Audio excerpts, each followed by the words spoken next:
Hi, friends. Oh. Welcome in. It's a Friday, baby, and I'm very excited that it's a Friday today.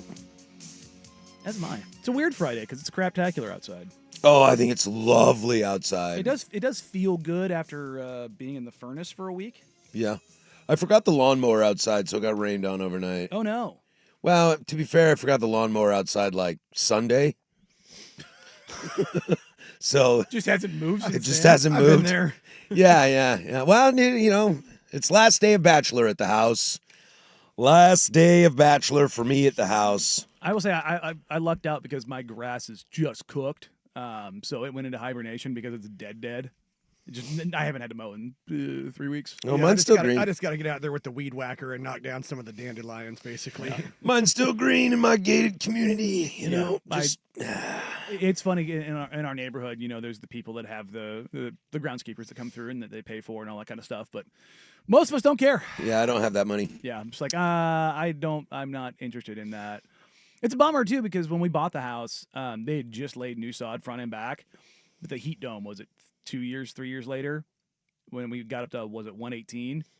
After that hit, it killed everything. It just like everything just like it's weird. I have like 3 blends of grass in my backyard now. It's like different thicknesses, different lengths. It's like, what the hell happened here? I've just That's not too bad. I just have like it used to be all one. It would look very nice, but now it's just like, what happened? What's going on here? Today is my last day of freedom. I do leave town, so the house will be empty. If you know where I live, go rob it.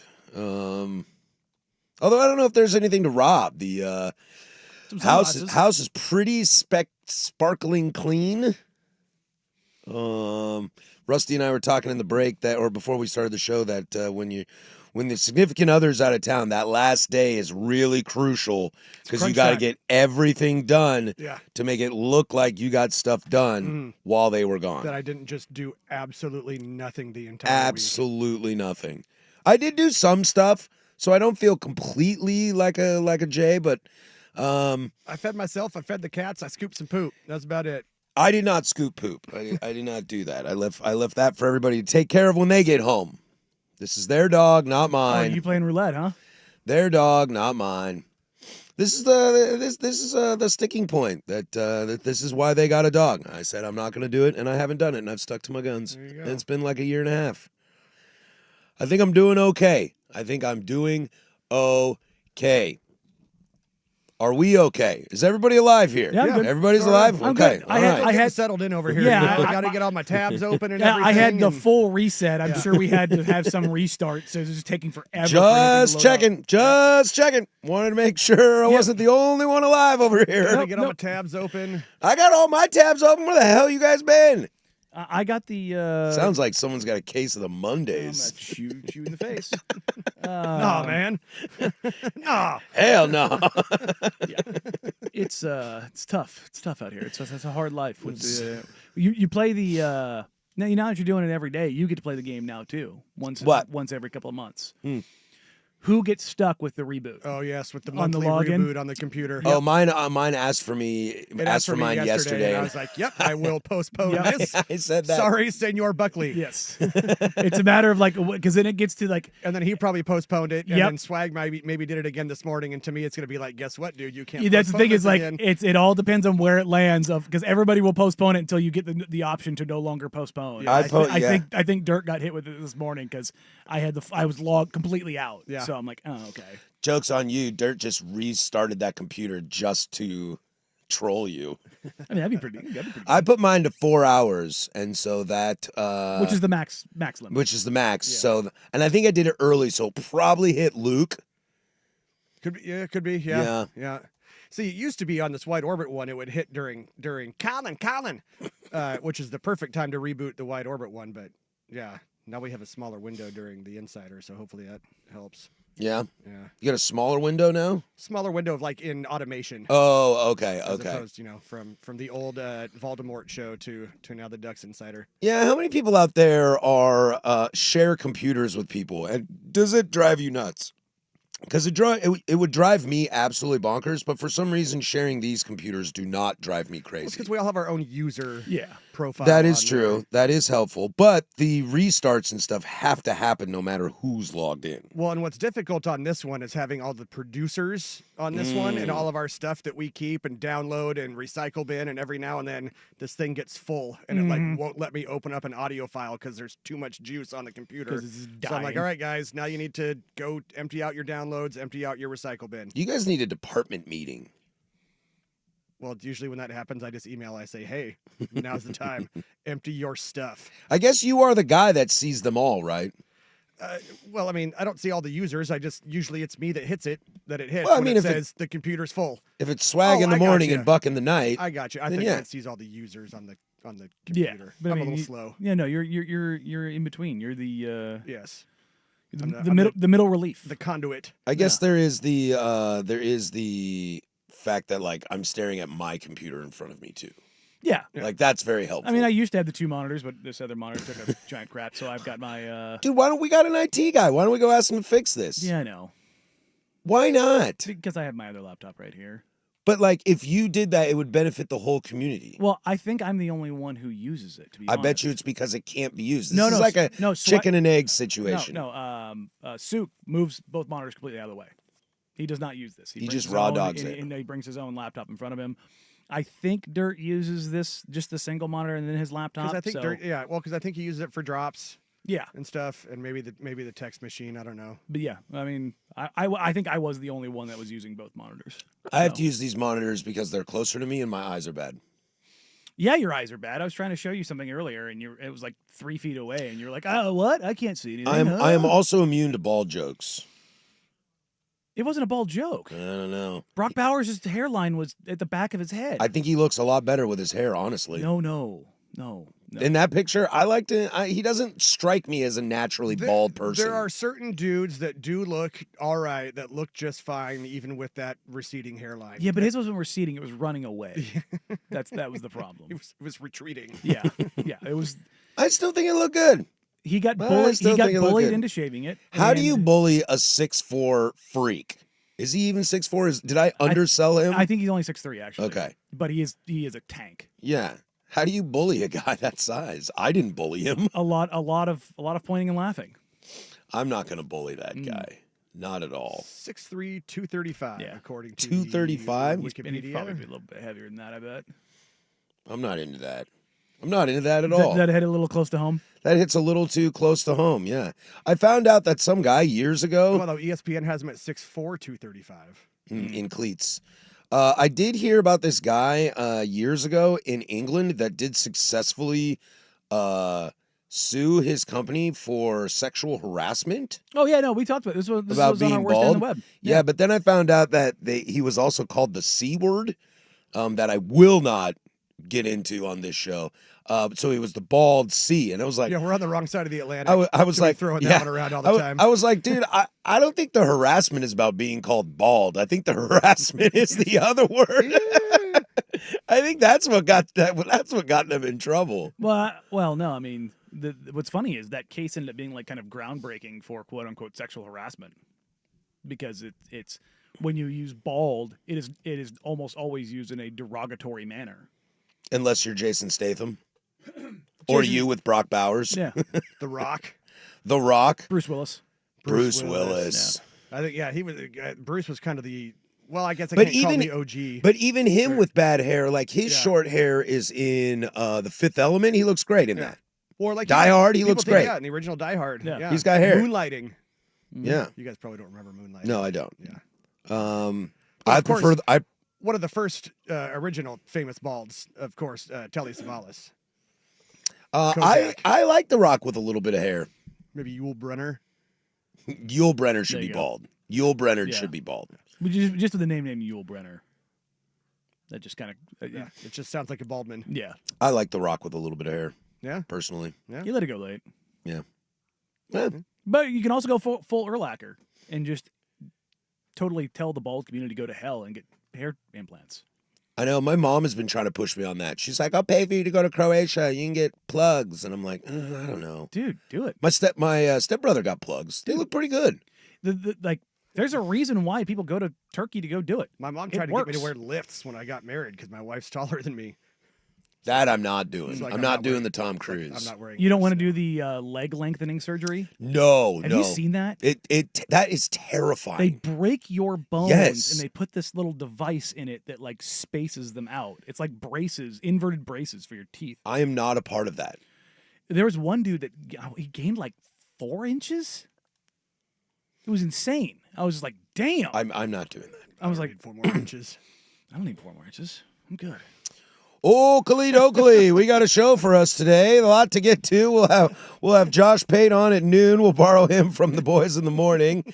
Listen to the boys. We've got Seahawks preseason to chat a little bit about. Plus, how hard is it in preseason to go from like when you're working out quarterbacks from a right hand to a left hand? We'll get into that as well. But we'll take a sneak peek. Blazers schedule, NBA schedule. We'll talk a little hoops. That's where we'll start. This is the Firm of Harris and Meringue on 105.1 The Fan.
All right, it's 10:16 here, Portland Sports Leader. Don't you forget it. We are live on the historic Fremont Bridge. 503-864-6326. That's a fan text line. She'll let you interact with us throughout the entire show. Shout out to the YouTube cats that are on board for this Friday. I'd like to apologize to Stevie Wonder for whatever that was that I just did. I wasn't going to say anything. Also, to people listening, that was rough. That was rough. That was rough. Yeah, we'll just leave Sir Duke to Stevie. How about that? Well, maybe if Stevie didn't lie to me for all these years, What maybe about I being wouldn't be blind? so mad. Lying man. I would love it if that was actually true. Is that one of the most wild truths to ever come out? Eddie Murphy's bit on that is fantastic too. From, What would be Delirious. what would be something realistic that came out that would shock you more if you learned that Stevie Wonder was not in fact blind? That the moon landing was indeed fake. You already believe that though. No, I don't. No, I don't. My conspiracies are much, much smaller. I don't know if I have any. And well, that's not true. I have some wild geopolitics. LBJ killed Kennedy. The Really? That's mine. That's yours? Yeah. the Then why didn't he run again? Teddy Roosevelt's actually a giant spider living in the bowels of the White House. A little Rick and Morty. It was a great line when they were testing the polio vaccine. They were like, "What was the thing that walks the best?" And they were like, "What?" He goes, "Has the most legs." And so all of a sudden he was bred with a spider. What? So he has this enormous Black Widow body. Teddy Roosevelt? Yeah, lives in the bowels of the White House, Dude. in the tunnels, and they just feed him, ladies of the night as they are escorted out. I watch that show from time to time. I don't know if I do enough drugs to watch that show. I don't do really any, and I love that show. Yeah, there are some things for me that are just a little over the top, and that's one of them. See, for me. there's Just a bit much. two shows that I binge watched when I had my hip surgeries. I had a buddy who's a huge Rick and Morty fan. He's like, "Dude, just watch it," and I got into it. It hooked me immediately. And then the other one was the first hip surgery was so bad I was bedridden for 2 weeks, and I was on all of the drugs. And I was like, I need something that I don't really have to pay that close of attention to, and there's a lot of it. My buddy's a big anime fan, so I watched something like 500 plus episodes of Naruto. I don't even know what that is. Anime. Well, yeah. Yeah. But I mean, I assumed that. But because it's all dubbed, so you don't have to worry about reading subtitles. Because I was so high, that was not happening. I love reading subtitles. I hate subtitles on Really? anything because then my focus. Because you don't know how to read? That's not a problem. No, my focus. Zing-a-zing. My focus is now on a central point of the screen and not what's going on the It screen. is tricky. It is tricky for sure. It does. It's not as tricky. It bothers me. I want to take. You get mad about it? Yeah, no, I want to take in everything that's happening on the Yeah, screen. hot and bothered about it. If I wanted to read, I'd read the book. All the books I read don't have words. Just a lot of picture books. Just a lot of pictures. Picture books and pop-ups. Picture books, pop-ups, and centerfolds. That's it. Most reading I do is on the old Twitter and the Morning Constitutional. Yeah. You read the Constitution every morning? Yeah, that's what I said. Danny, how excited do you get as a hooper about the NBA schedule release? Do you get pretty stoked? Less and less each year. Yeah. But there's certainly something about it. And I have a ritual that I do every year. I did it this morning. I just sit down, look at the schedule, and I factor in opponent, road. Are they on a back-to-back? Are they on a road trip? And I go, that's a win, that's a loss, that's a win, that's a loss. And I did that this year, and I ended up much higher than I thought because I don't count the wins and losses as I go. I just go through it very quickly. That's kind of how I do the NCAA tournament when it comes out. I do all gut instinct. I just pick it to the end within 2 minutes. Just go.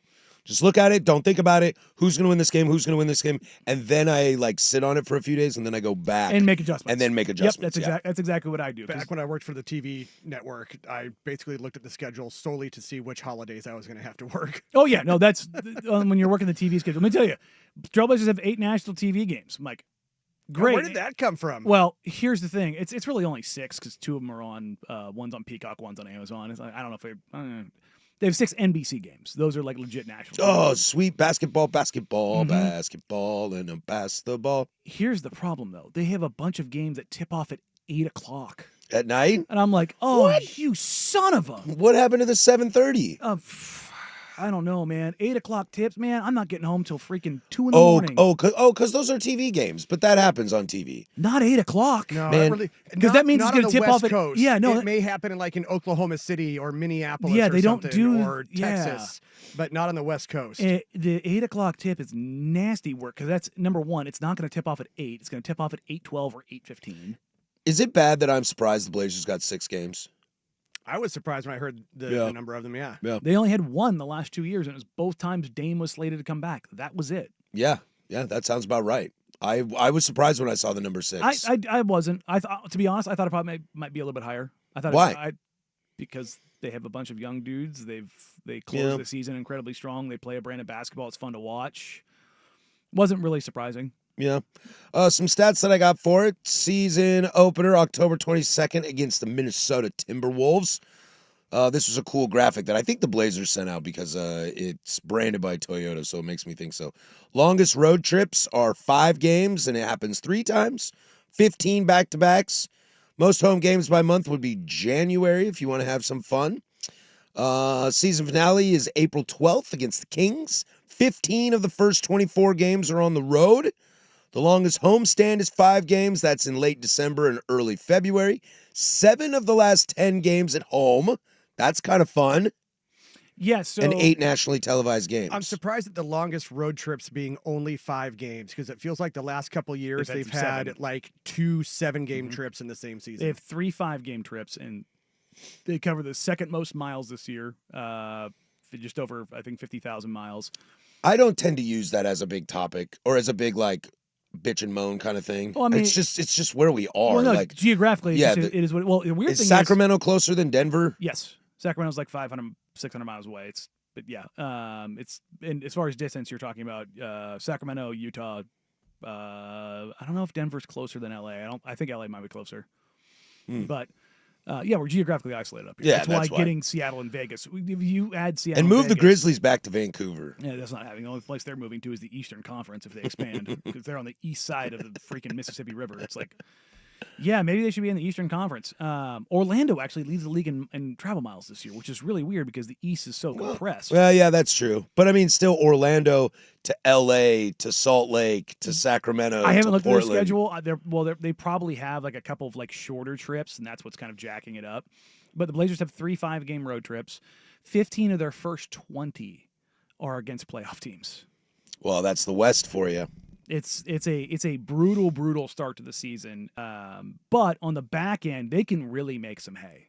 Like the final third of the season, when I looked at my win-loss, I was just kind of like looking at where things grouped up at. I was like, ooh, that final third of the season, man, they can really get some stuff. They're done playing Oklahoma City in December, so they could. Yay!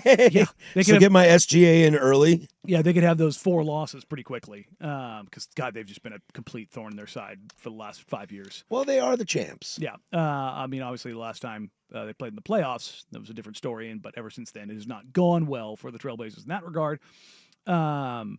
Take a wild guess what number I landed on. I know. I was just about to ask you for a betting sake. 34.5 is the line. 30. I have 33.5 here from FanDuel right now. Oh, that's weird because it went up on another line. Oh, really? So Interesting. It was 35.5 on another one, but 34.5 was the opening line. Okay. I see here 33.5. 33, 34 doesn't care to me. I'll bet you gave them 42 wins. You're off by 1. 43 wins. 41. Oh, I was going to always go the other way. So there was 3 games that right at 500. How did that feel? 5 toes on either side of the yeah, no, it was. I mean, like I've said, I thought I thought they would win the same amount of games this year they won last year, 36. And there was 3 games that I waffled on. Like when I flew through it, I was like, all right, who are they playing? How long is this trip? Where is this at in the schedule? Kind of a deal. And I landed at 41. And I was like, damn. And here's the thing. Plus or minus 5 games sounds like a lot, and it is. It's the deciding factor of a lot of things in the NBA season. But when you're talking about the style of this team, where they could get to, defensive-minded team, keeping scores low, volatility gets a little less wild, and if they're in more games, if they're in more clutch situation, 5 points within 5 points, 5 minutes to go, it's a coin toss. Sure. Who are the teams that you have on there that you're looking at? Because I haven't really looked at the schedule. You're my guy for this, so I just kind of lean on you. But I'm curious of, like, look, the Blazers are a lottery team. So if you take all the lottery teams that are, quote unquote, at the bottom of the league or bad teams, however you want to look at it, who are the squads that you have them like season sweeping? Like what are the teams you think are not ready to be on the same level as them? No, Washington, Utah, were in New Orleans. I think those are kind of easy in New Orleans. Those were the easy ones. But like, where were you on like the Charlottes of the world? I had them beating them both times. Yeah. Where it started to get a little, I would say, messier was the Phoenixes of the world, because they're kind of on the same line. Sacramento of the Devin same world. Booker could hit 60 at any moment if he wanted to. I did pick a couple upsets because I think Minnesota is going to be as good as they are. I think they got worse. For whatever reason, they played Denver really well. And there's those like weird back-to-backs. Like the NBA's got those weird scheduling quirks, and we'll get to some more NBA thoughts here in a moment about the rest of the league. But yeah, it's got those weird kind of situations that put you that should Denver beat the Blazers every time they play this year? Totally. But if you catch them on a road trip, off a back-to-back, and like it happens every year. It happens every year. You're going to catch somebody. The interesting thing though is the rest advantage and rest disadvantage games. Rest advantage, they have 11 games. So that where they will be plus rested. So either, explain this. Rest advantage is you are not playing on a back-to-back, or you have more rests than your opponent. Got it. The inverse on rest disadvantage. They're actually a +2 in rest advantage versus disadvantage. Hey, that's cool. So they have 11 rest advantage, 9 rest disadvantage. So that's 20 games right there. Do we know how those stats lead into previous like playoff potential and stuff like that? Rest advantage is one of the more predictive things in basketball. So if you're holistically looking at an NBA game, a home team on average gets about 5 points. That's across the league.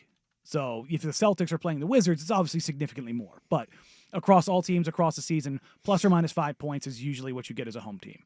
So if you have rest advantage at home, you have a nearly exponentially better chance of winning said game, especially over an 82-game season. Totally. Yeah. So when you factor those things into it, just how much of that is impactful, and then who you're playing when you're playing them. That's kind of how I do it in my head, is I look at the schedule and go, okay, this is a rest advantage game, rest disadvantage game. Where is the other team at? And it's literally, I just have Positive Residual has all this data, so it's absolutely fantastic. And I can just call it up. And technically, the Blazers have the second most difficult schedule in the NBA. Oh. But a lot of that has to do with... A lot of that has to do with the Western Conference and just being jacked. Well, yes. Like, who's number one? Someone in the Western Conference. Pelicans. Yeah. So because they're worse. Yes, that's the thing. So if you're a better team, it means you have less opportunity to play good teams. So the Nuggets technically have the easiest schedule, followed by the Knicks, Hawks, Cavs, Bucks, Magic, Pistons. You have to get to the Rockets before you get to the next team. So it gives you an idea. It is interesting, though, that the Nuggets have, and here's the other thing is, there's another thing that factors into this. The reason why the Nuggets schedule is quote unquote one of the easiest is because they have the literal best baked in home court advantage in the NBA. The altitude. So altitude is factored in here. There are only 2 high level altitude teams in the entire NBA. Do you know what they are?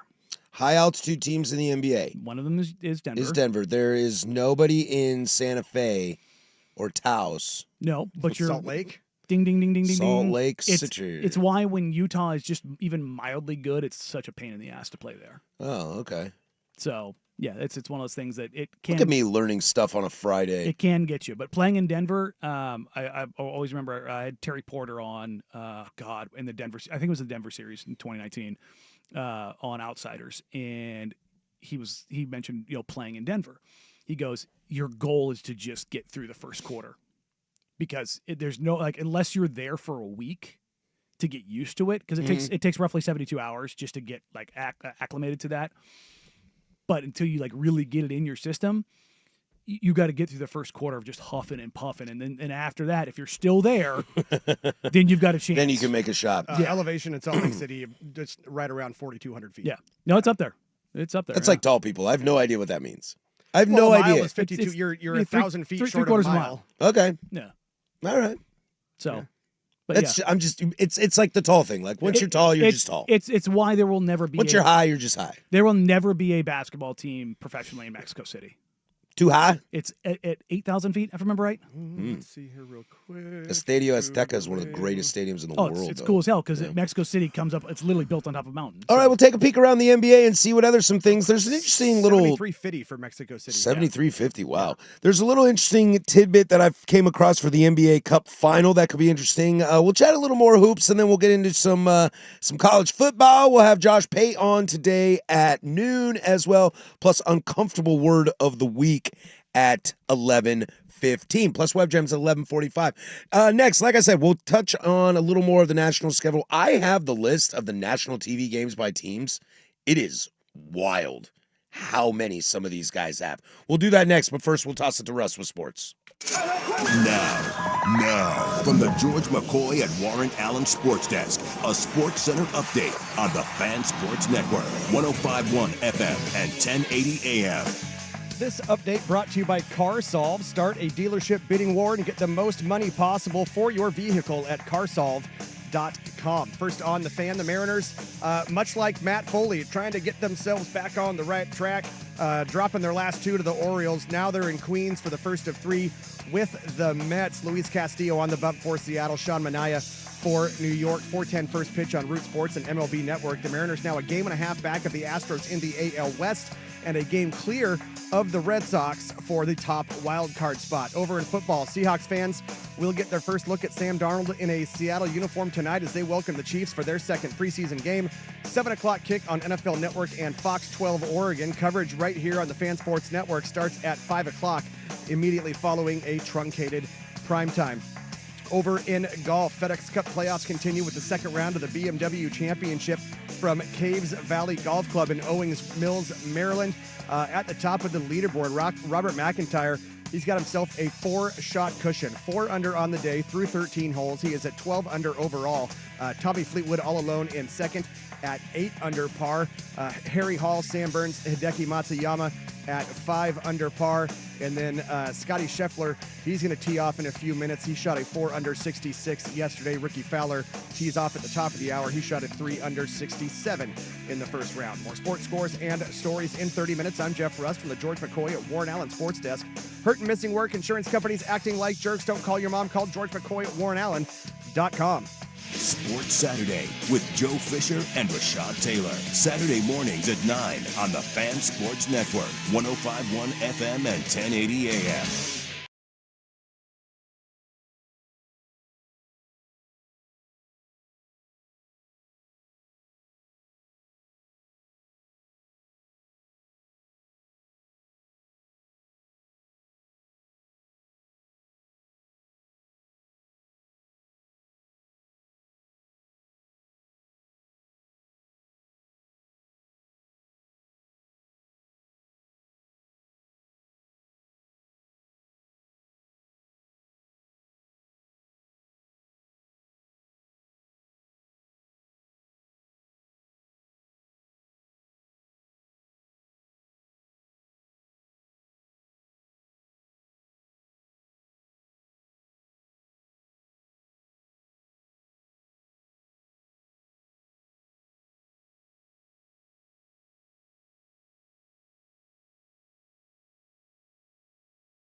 getting higgy with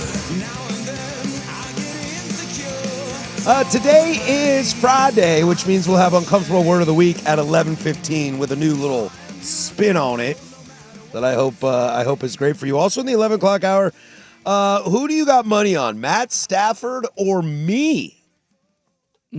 That'll be fun. Web Gems is a good one today because I feel like our phones were listening to us. We were going to get to it yesterday and we got sidetracked. What did we get sidetracked with yesterday? I can't remember. Right, dude? Ago. Like, do the rest of us have jobs that are like, what'd you do yesterday? And you're like, I have no idea. I don't know. It was a bag of cats. You know what I mean? I have no idea. I remember the cool guest we had yesterday dropping bombs about the Portland Trailblazers. Outside of that, I don't really remember. Adam came in like a wrecking ball. Yeah, I don't really remember anything else of my day. I don't remember what I ate. I don't remember, I don't remember if I took my vitamins yesterday. I'm pretty sure I did because the little days of the week thing is on par.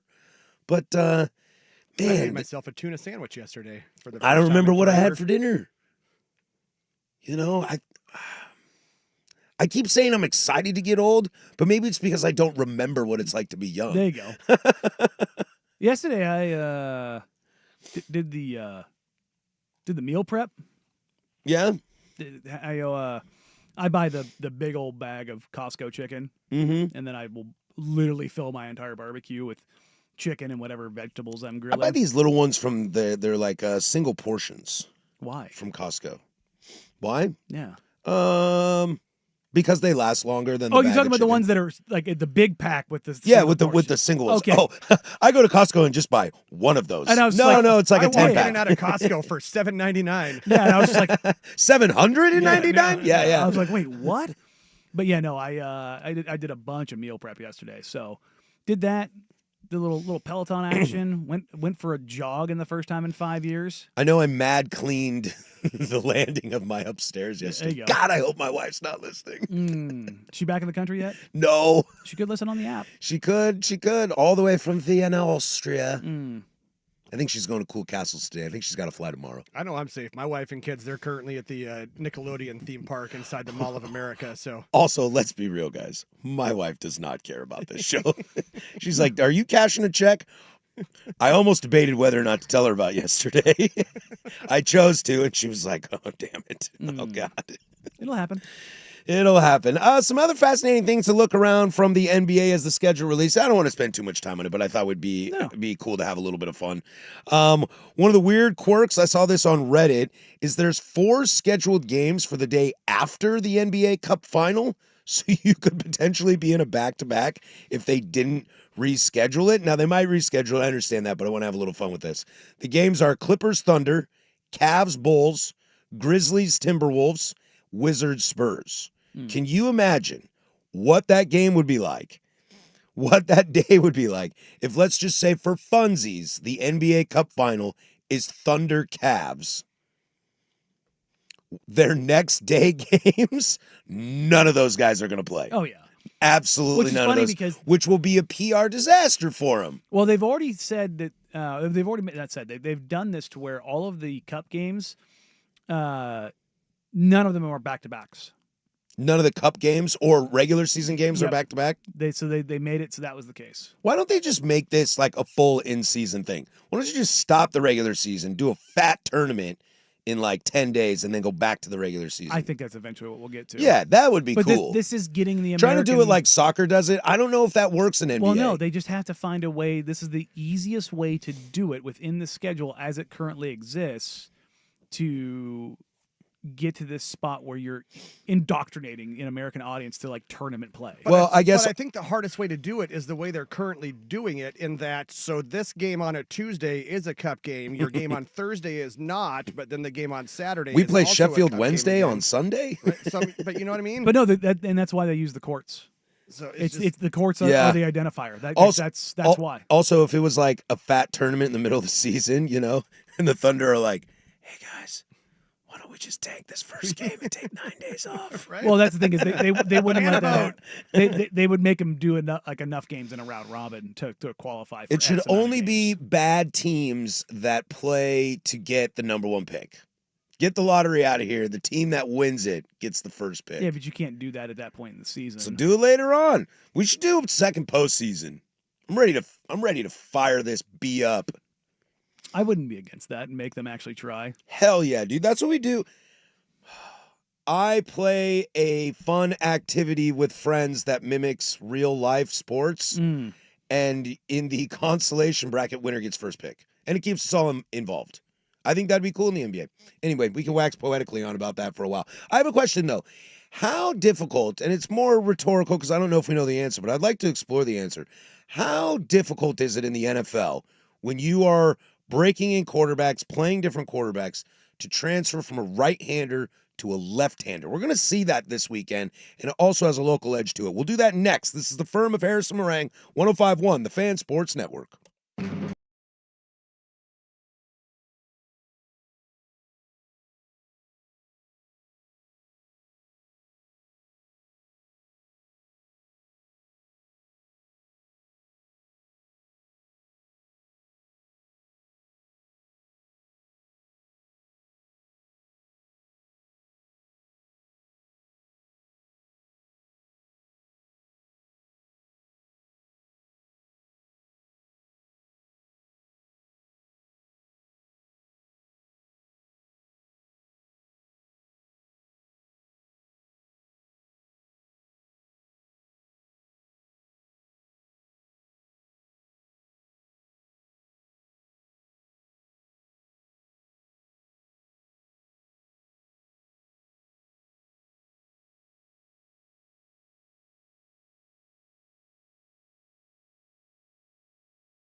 Got a lot to get to on this Friday.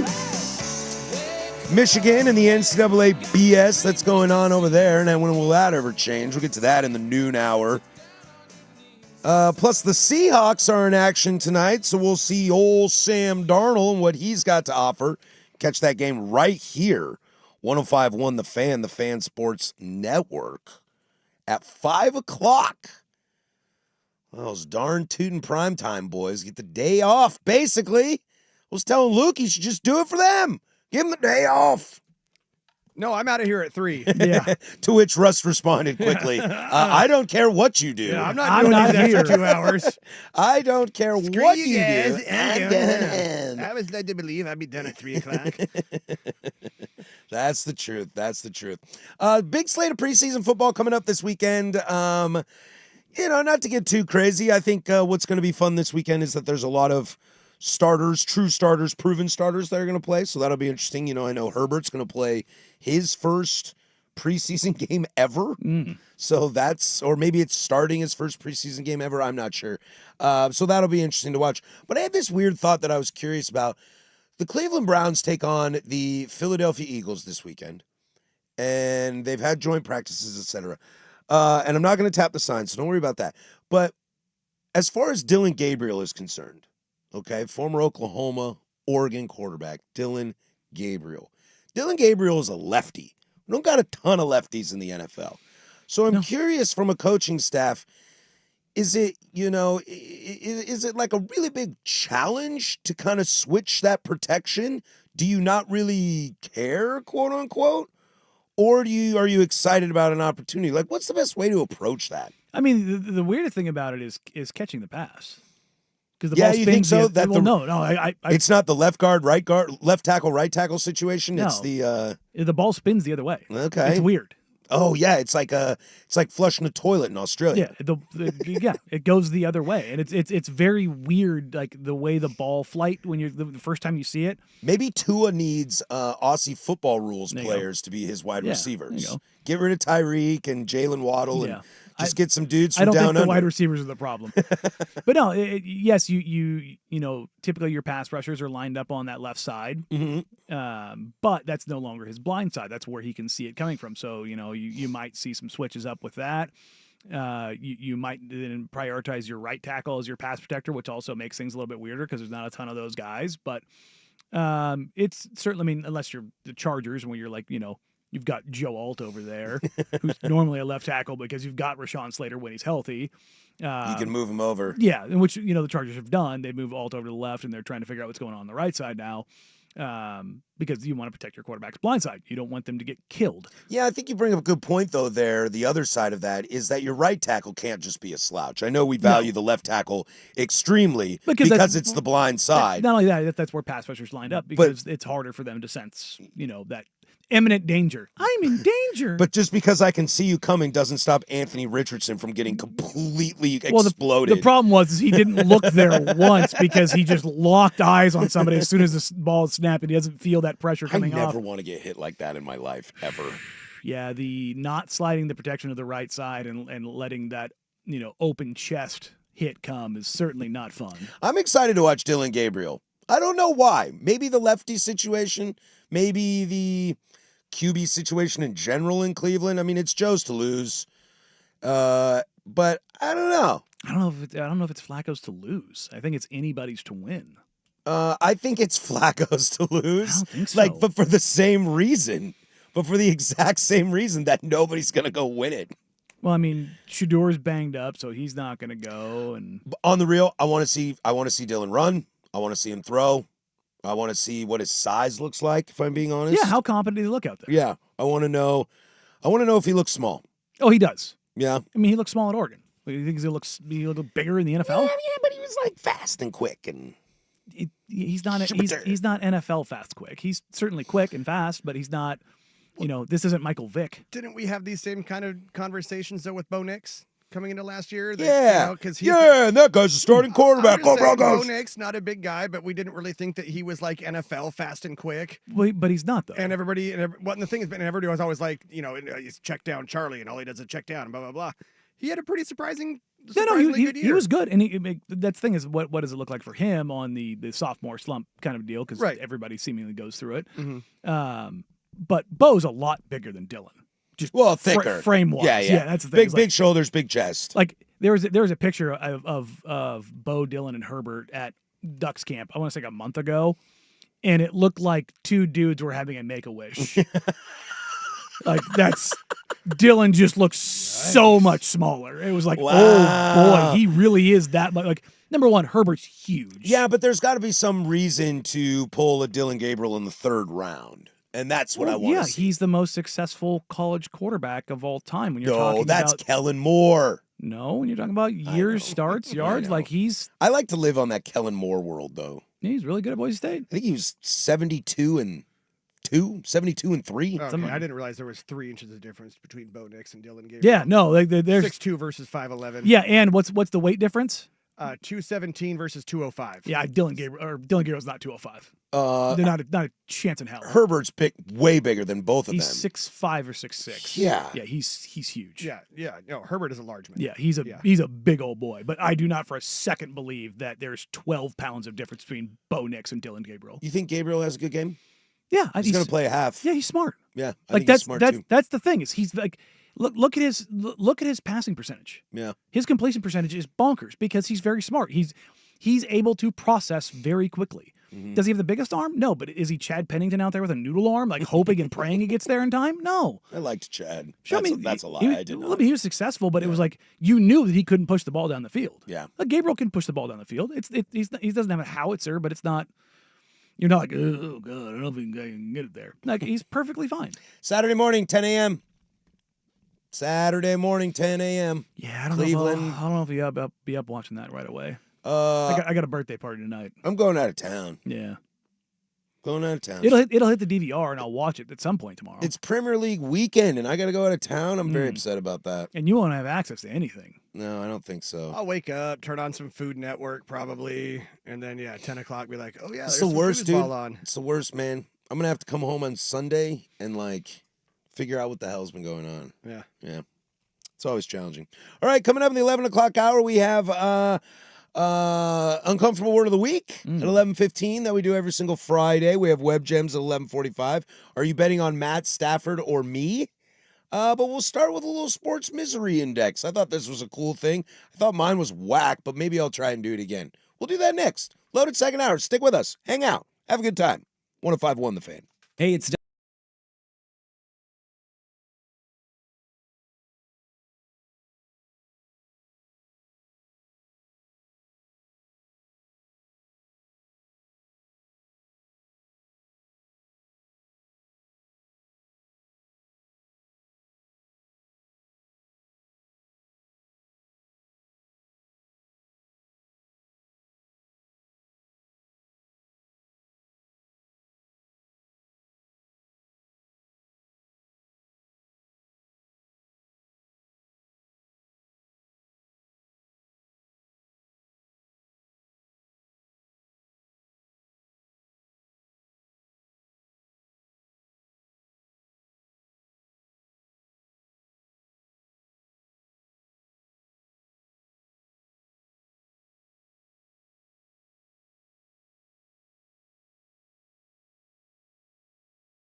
Now, from the George McCoy and Warren Allen Sports Desk, a Sports Center update on the Fan Sports Network, 105.1 FM and 1080 AM. Jeff Rust with your Sports Center update. First on the Fan, the Mariners, much like motivational speaker Matt Foley, trying to get themselves back on the right track, dropping their last 2 to the Orioles. They're now in Queens for the first of 3 with the Mets. Luis Castillo starting for Seattle, Sean Manaea for New York. 4:10 first pitch on Root Sports and MLB Network. The Mariners now a game and a half back of the Astros in the AL West and a game clear of the Red Sox for the top wild card spot. The Seahawks fans will get their first look at Sam Darnold in a Seattle uniform tonight as they welcome the Chiefs for their second preseason game. 7 o'clock kick on NFL Network and Fox 12 Oregon. Coverage on the Fan Sports Network starts at 5 o'clock, immediately following a truncated primetime. Over in golf, FedEx Cup playoffs continue with the second round of the BMW Championship from Caves Valley Golf Club in Owings Mills, Maryland.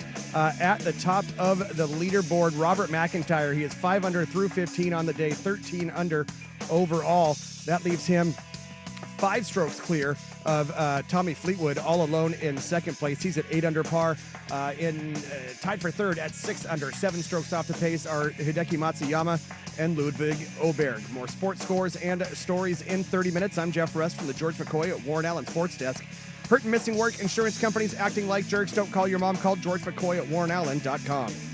The home of the firm of Harris and Meringue. Weekdays 10 to 1. The Fan Sports Network. 105.1 FM and 1080 AM.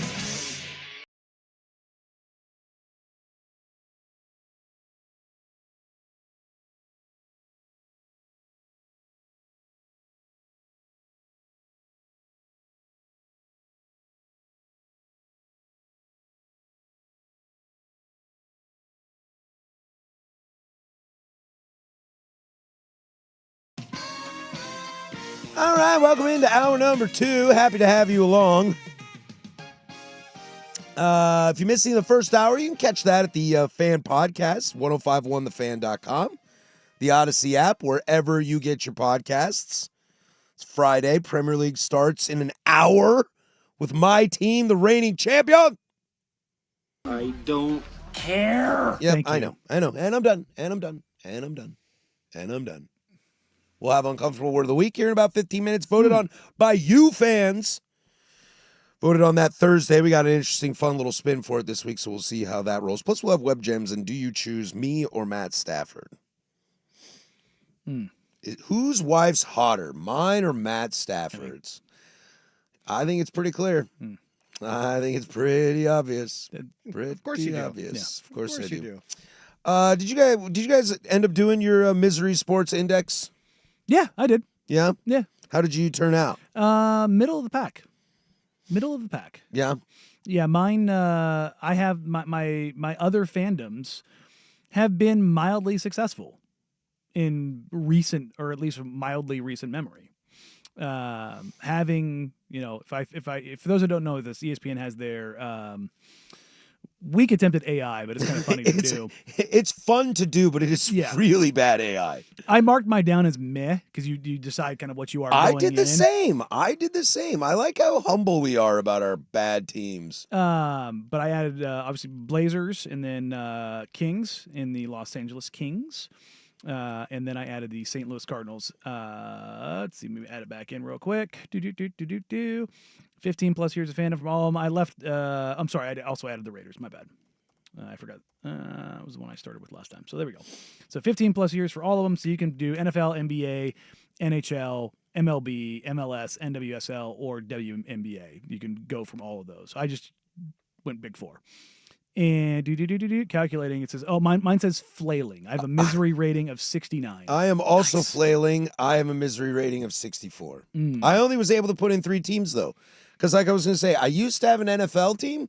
I used to be a Charger fan.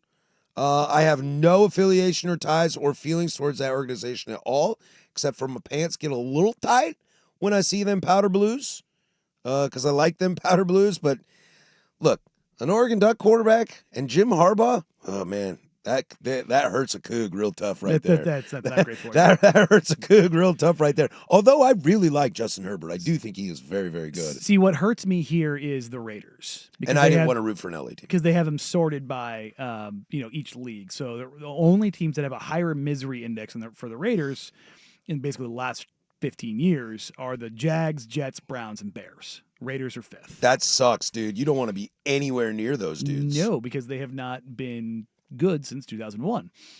In baseball, Cardinals are 23rd because they're the Cardinals. They have the second most World Series all time. It's kind of low for me, honestly, for the Cardinals.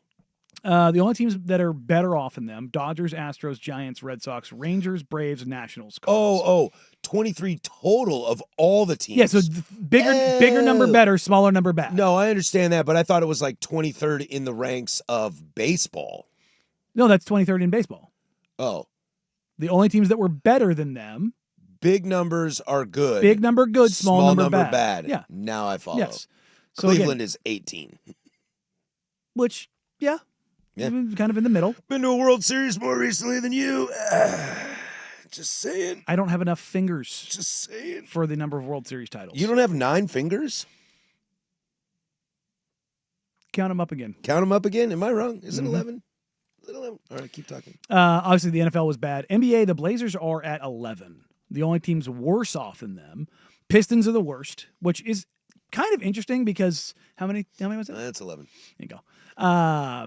But it's weird that the Pistons are on here because the teams that are after them in the Hornets, Wizards, Pelicans, Magic, Kings, Nets, there's no titles. The Pistons at least have one. Yes, they went, 15 years outside the playoffs, but like when they were good, they were really good. Mm-hmm. But yeah, I mean, for the Blazers to be here at that spot in the last 15 years, that's not really surprising.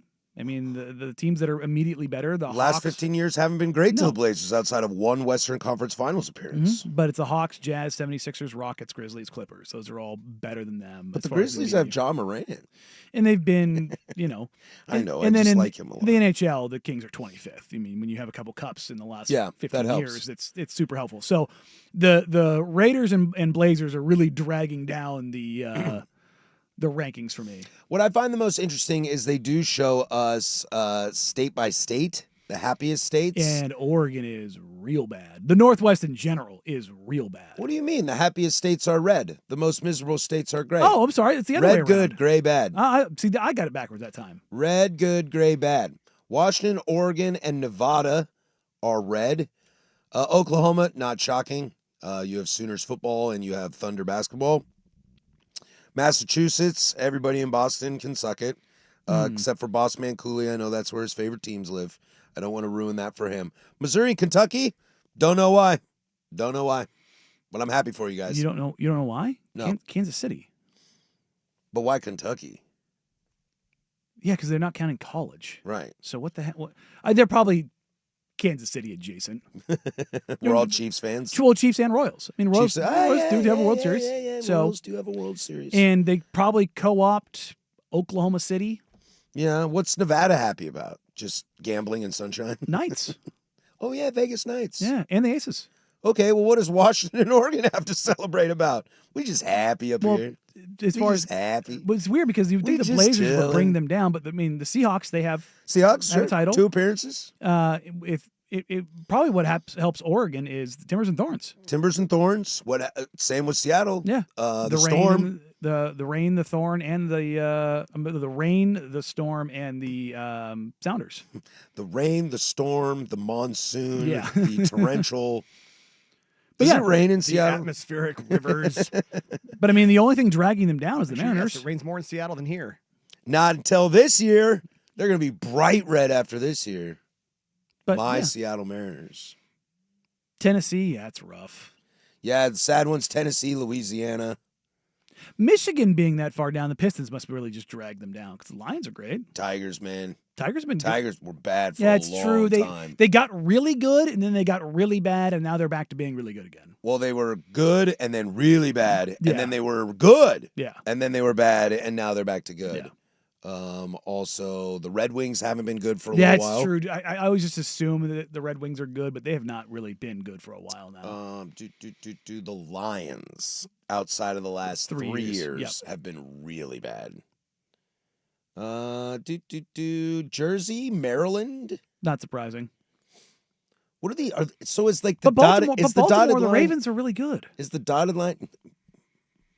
Are they? Yes. Are they? Yes. Eh, Do they have titles? no. Yes. Well, yeah, but it's been a while, man. It feels like forever. He's got 2, and they haven't been they haven't been bad.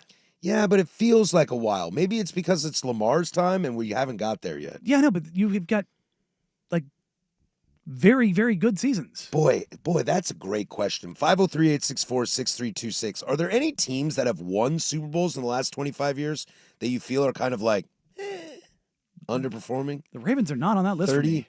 They might be for me. I just have this perception of Lamar not getting there. And yet he's won an MVP. He's got 2 of them. Yeah, like, I know, but they feel disappointing to me.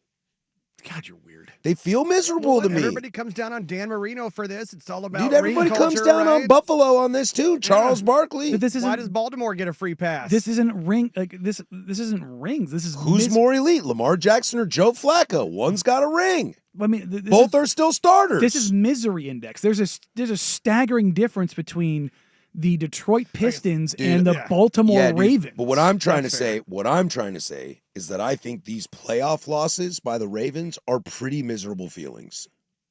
I would much rather of have the an word. opportunity than have no opportunity whatsoever. I agree. I'm right there with you. However, I think losing to the Chiefs every year would piss me off to all hell. Sure, but you can talk yourself into winning a title every single year. If you want to talk the one team that can say they were successful while being entirely miserable in all of sports is just a little further north. It's the Buffalo Bills. I'm miserable when I lose to the Chiefs if I'm them too. No, I'm talking Jim Kelly. Oh. Like how about them Cowboys? The mark of that era, it just kind of lingers over them. Like that's usually. Yeah, I try to talk about how I don't care. Like culture doesn't stay that long, and then it's still something I think about. Yep, and it's like it's probably the only one. It's the one team in the NFL who every year I want them to win a Super Bowl. Yeah, like outside of me wanting the Raiders to be good again, like the number one thing, I'm like Bills, please win, please. Like you just like. I felt that way about the Cubs until they got to the horses. It was like, oh God, no, stop. Yeah. Stop. Don't do this. See, I never no, this is a bad idea. I never want the Cubs to win. Well, that's fair. That's a rivalry. But outside of rivalries, yes, because I didn't care about the Cubs. I was like, dude, this Cubs team is stacked. They should go win a World Series. We just made the World Series. Please, Cubs, don't. Please, do no, this. not here. Baseball not gods, stick with your guns. Stick to your guns. But yeah, no, it's interesting that New Jersey being on this list is not surprising. Just because they have few teams and they just constantly underperform. But yeah, no, it's one of those weird like summer ones. That's fun to do. What was it? New York Times did the like where's your accent from? It's like in 2013, and that poll still it still works. Like you answer like a set of like 25 questions and it like tells you where your accent is from without hearing your voice. Yeah, like what words you would use to to describe certain things. Your dialect. Because most people say my dialect comes from the East Coast, and I'm born and raised in the Pacific Northwest. Is that why you're 5 toes down each side of the fence? Yeah, dude. Because your brain's in the East Coast, your body's in the West Coast.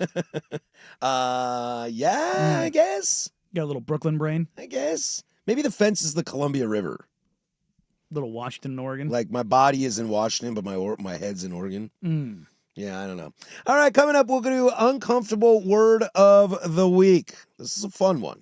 I think I hope we have some good little experience with this. All right, we'll do that next. The Fan.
I don't know if I would be putting on this headset again.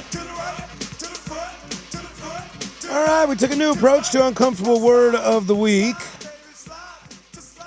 Been thinking about how to do this for a little bit. We took a suggestion from Swag. Reached out to the local librarian and had them figure out a way to introduce this for us. Does that sound all right with you, Daniel? Let's do it. Let's do it. All right. Voted on by you fans. We're going to start taking suggestions from you on Thursdays and then get to it on Fridays. And your uncomfortable word of the day. Hello, Daniel and Patrick. Your uncomfortable word of the week is cavity.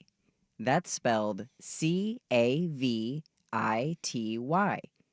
For example, here is cavity in a sentence. The dentist presented me with a cavity due to my poor brushing techniques. That's pretty great. Pretty good. That's pretty good. Pretty great. Yeah, That's pretty great. Old Johnny Martin there, one hit wonder. One take Or wonder. One take wonder, excuse me, yeah. One take wonder. The uncomfortable word of the week Start is calling him Jay-Z. cavity. Cavity. We've talked about this in the past that I have the worst teeth of life. So what the hell is going on here? I have the worst teeth of life. So I am somebody that has had cavities. And they are an uncomfortable situation when you get them. When I was 4 years old, I wanted to be a dentist. My dad is a dentist. Like, why on earth did I want to be a dentist? My brother is a dentist. Why? Are they terrible people? No. Well, I kid. No, but yeah, look, so being a dentist kid and also growing up in Beaverton with the Tualatin Valley Water District, we had fluoridated water. So yeah, I didn't have my first cavity. Fluoridated? Yeah. The fluoride in the water. Fluoride in the water. Fluoridated? Yeah. Fluoridated? Fluoridated. Sounds like the state. Well, I mean... Like I got fluoridated in this cavity. Well, no, if you get fluoridated, you should probably go get checked. Yeah. Cleared up with some penicillin. Yeah. Shot of something. Oh, yeah, no, I didn't have my first cavity until I was in my 40s. Wow. Never had one. Oh, Still have never had a filling. I've No fillings. never had a cavity, never had any fillings. Never. The only dental work I ever had done was when I was in the Air Force. I had all 4 of my wisdom teeth were impacted and they had to be broken out before deployment. one of my good buddies once told me, it was like, we were talking about what side of your mouth you chew on. And I was like, what side of your mouth do you chew on? He goes, whichever one doesn't hurt. Good God. I was like, ooh, yikes. I guess I'm an ambidextrous chewer. Yeah. But I'm also... I think I rotate. I go both sides. Yeah. I chew on the Both ways. left. I chew on the left. I have for a very long time. I- It's probably going to be so bad for me. I also am somebody who I'm mildly ambidextrous. Like I baseball and lacrosse, I could play right-handed, left-handed. I could swing right and left-handed baseball. I could obviously play right and left-handed with lacrosse. If I go both ways. Yeah, there you go. The other side of that though is when I eat, I switch my hands up with fork and knife. That's weird. I right hand knife, left hand fork. You don't have a basement, correct? Yeah. When I'm cutting something, yes, left hand fork, right hand knife. But I like when then, I but when no when, once I put the fork down. No, when I eat, Or once I put the knife down, I mean. I eat left-handed. Huh. It's weird. I don't know why. Well, it's a military thing. You're used to having to eat fast and suck Probably. that down and not chew. Yep. Speaking of cavities. Wow. Didn't intend that. I am looking up the Urban Dictionary definition of cavity. It ain't great, my friends. What are we not with? Yeah, bro. I've been strolling in the Mrs. Blank cavity. Yikes. Dude, a place to go strolling is the definition to cavity. What? A place to go strolling. That's and a place to put stuff, as Mitch Hedberg would say it. Yeah, Well, that there you makes go. sense, Yeah, yes. the old prison wallet. It's also the space between. Mm-hmm. When there is little space, it's like beyond the initial space. Is this making sense? No, the actual Merriam-Webster definition is an unfilled space within a mass. An unfilled space Within a mass. Within a mass. Wait, so a cavity is just like a hole in your tooth? Mm-hmm. Oh. Which I thought is it was why it's just like called dirty. a filling, because you fill. Man, And that's why it's called a cavity, Dude. because there is a hole there. Dude, Yes. if I could back up like 30 seconds, I wish I did not say that, because that makes me feel really stupid. Have you ever seen again my algorithm? Have you ever seen what like a dentist actually like boring out a cavity and filling it? No, Like? I have not, and It's I never crazy will. looking. That's like my wife watching horse hoof videos. Oh, the cleaning? Yes. Oh, I don't dude, want to hear about that either. No, that's That's crazy. looking. gross. It's like a blade to it and just like chop it down. Yeah, see, my dad's a dentist. My Mhm. brother's a dentist now. My mother was she's retired, but she was a nurse, an OBGYN nurse. So just imagine the dinner table conversations at our house when a I was lot a of cavities kid. there. And guess who is not in any form of medicine? This guy right here. Awful. I can't stand the sight, like blood and all that gross stuff. No, I don't have the stomach for it. See, it's weird. I can handle my own. Like if I've had obviously bad injuries and where I've been busted open. Yeah. Doesn't bother me. Somebody else's bothers me. I don't have the stomach. And like all those pimple popper videos and all that kind of crap. And I can't watch it. Oh, Well, it's awful. I love them. How are my teeth, Doc? Son, you have a cavity. Quote, looks like I need to numb your teeth and put a very big drill to remove the soft part of your teeth. That makes me uncomfortable. Yeah, when you actually watch the video, Talking about big drills. Oh, they bore it out all Numb the ya way up. down. What's crazy is when you get like a cavity all the way down to the nerve. Like Well, that's when it's time for a root canal, yes, right? Yeah. yes, and that's I love that secretly Russ knows everything about everything about dentistry And root canals and teeth. suck. yeah. But it's nuts when you actually see it. Like for me, it's always weird. Like especially when you're talking like the back molars. When you actually like somebody gets one pulled, how big that tooth actually is. Yeah. Well, I've had a tooth pulled. It is not cool. My dad did my wisdom teeth. Right? So he pulled all 4 of my wisdom teeth in the same sitting. But he's not an oral surgeon, so he couldn't put me under. Right? Oh, Does that make- God. yeah. So I was awake and alert for all of Did this. you laughing gas it? Oh yeah, gas and Novocaine, and so I didn't really feel anything other than The impact? the tugging. Yeah, it's mine were impacted. So like I think I've told this story before. I woke up because they put me out because all 4 were impacted, and I woke up and dentist's name was Dr. Love. He was a captain, so he was Captain Love. Captain Love. That's made up. Not That's made not up. real. You want to Nope. hear a made up one? Even better, he got promoted to Major Love. Yeah. With Dr. Rust. You want to hear an even better one? No, one of my buddies, my best buddies growing up with, his orthodontist, his name was Dr. Wrench. Oof. Pass. Yeah. Hard I pass. want Major Love before I want Dr. Wrench. But I woke up, he was a smaller guy. I woke up with him literally with a foot in my chest, standing over me with a hammer and chisel. For if those have not had wisdom teeth removed that are impacted, it's not this delicate, like, here, let me go ahead and operate. They shoot you full of drugs, they put you out, and they stand on you with a hammer and chisel and bust them up like they're mining. Yeah, I had to. It's nuts. My dad had to cut away a 1/4 inch of bone on each side to get, I think, the bottom ones out. I got mine out before they And I'll tell you crested. what. so- And I'll tell you what. That is Crested? Protruded? that is a fragrance that you do not forget too. Crested? The smell of their Protrude? boots. Smell of bone cutting. Oh, yeah. Protruded? Yeah. Mm. Protruded, probably. Crested? Just thinking of new words for There the you go. future. Protruded? But cavity only has like we always Protrude. have to identify where this goes sideways, and it's Well, yeah. where what you put in the cavity. What are you doing on that computer? Yeah, Deal chimes in. The only difference between a dentist and a sadist is newer magazines. Yes, that's a Seinfeld reference right Isn't it there. nice? Yeah. Nice. like that. I like that. Dude, I hate going to the dentist so much, dude. Big shocker for me. Never really was a big deal. Yeah, And I doctor's never. trips never like no matter what. Well, it's not true. I don't mind. There's one doctor's doctor I surgery. don't like. I also.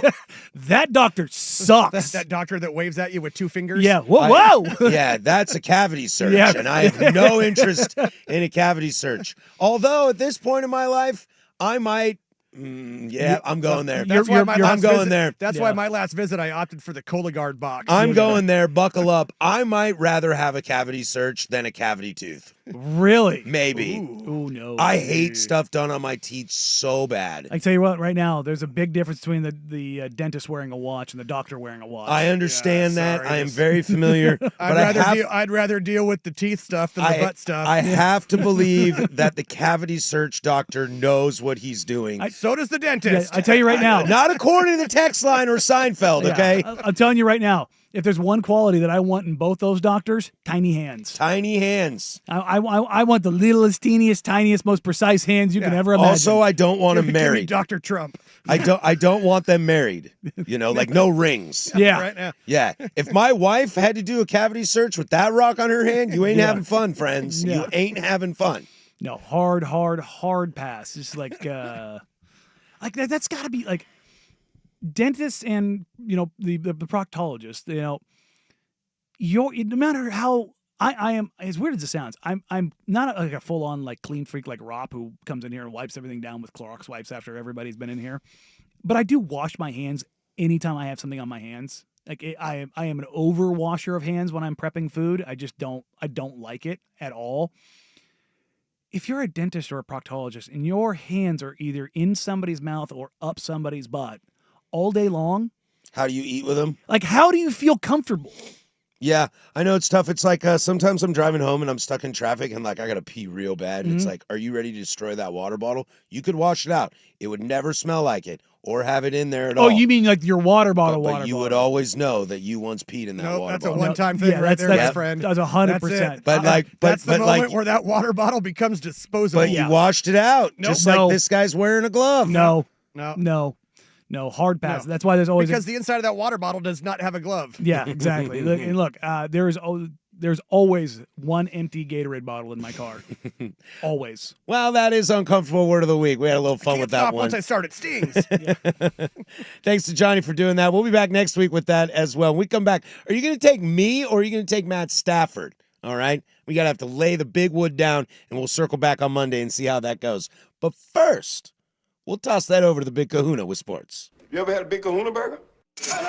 Now, from the George McCoy and Warren Allen Sports Desk, a Sports Center update on the Fan Sports Network, 105.1 FM and 1080 AM. This update brought to you by Laurelhurst Market Steakhouse and Butcher Shop, a great spot for any occasion. And don't forget, you save 10% on your Butcher Shop order when you dine in. Menus and more at laurelhurstmarket.com. First on the Fan, the Mariners, much like Matt Foley, trying to get themselves back on the right track, dropping their last two to the Orioles in Queens today for the first of three with the Mets. Luis Castillo on the bump for Seattle, Sean Manaea for New York. It's a 4:10 first pitch on Root Sports and MLB Network. The Mariners now a game and a half back of the Astros in the American League West and a game clear of the Red Sox for the top wild card spot. Seahawks fans will get their first look at Sam Darnold in a Seattle uniform tonight as they welcome the Chiefs in for their second preseason game. 7 o'clock kick on NFL Network and Fox 12 Oregon. Coverage right here on the Fan Sports Network starts at 5 o'clock immediately following a shortened primetime. And the FedEx Cup playoffs continue with the second round of the BMW Championship from Caves Valley Golf Club in Owings Mills, Maryland. At the top of the leaderboard, you've got Robert McIntyre. He is now 6 under on the day through 17, 14 under overall. That leaves him 7 strokes clear of the field. Hideki Matsuyama all alone in second place, 7 strokes back at 7 under par. Tommy Fleetwood, Scotty Scheffler are at 6 under overall. More sports scores and stories in 30 minutes. I'm Jeff Rust from the George McCoy at Warren Allen Sports Desk. Hurt and missing work, insurance companies acting like jerks. Don't call your mom. Call George McCoy at warrenallen.com. The Fan is live on YouTube and Twitch. And now Window Nation brings you on-demand videos. Watch Window Nation's Window into the Fan.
When your phone listens to you and steals your ideas, we'll do that in about 15 minutes.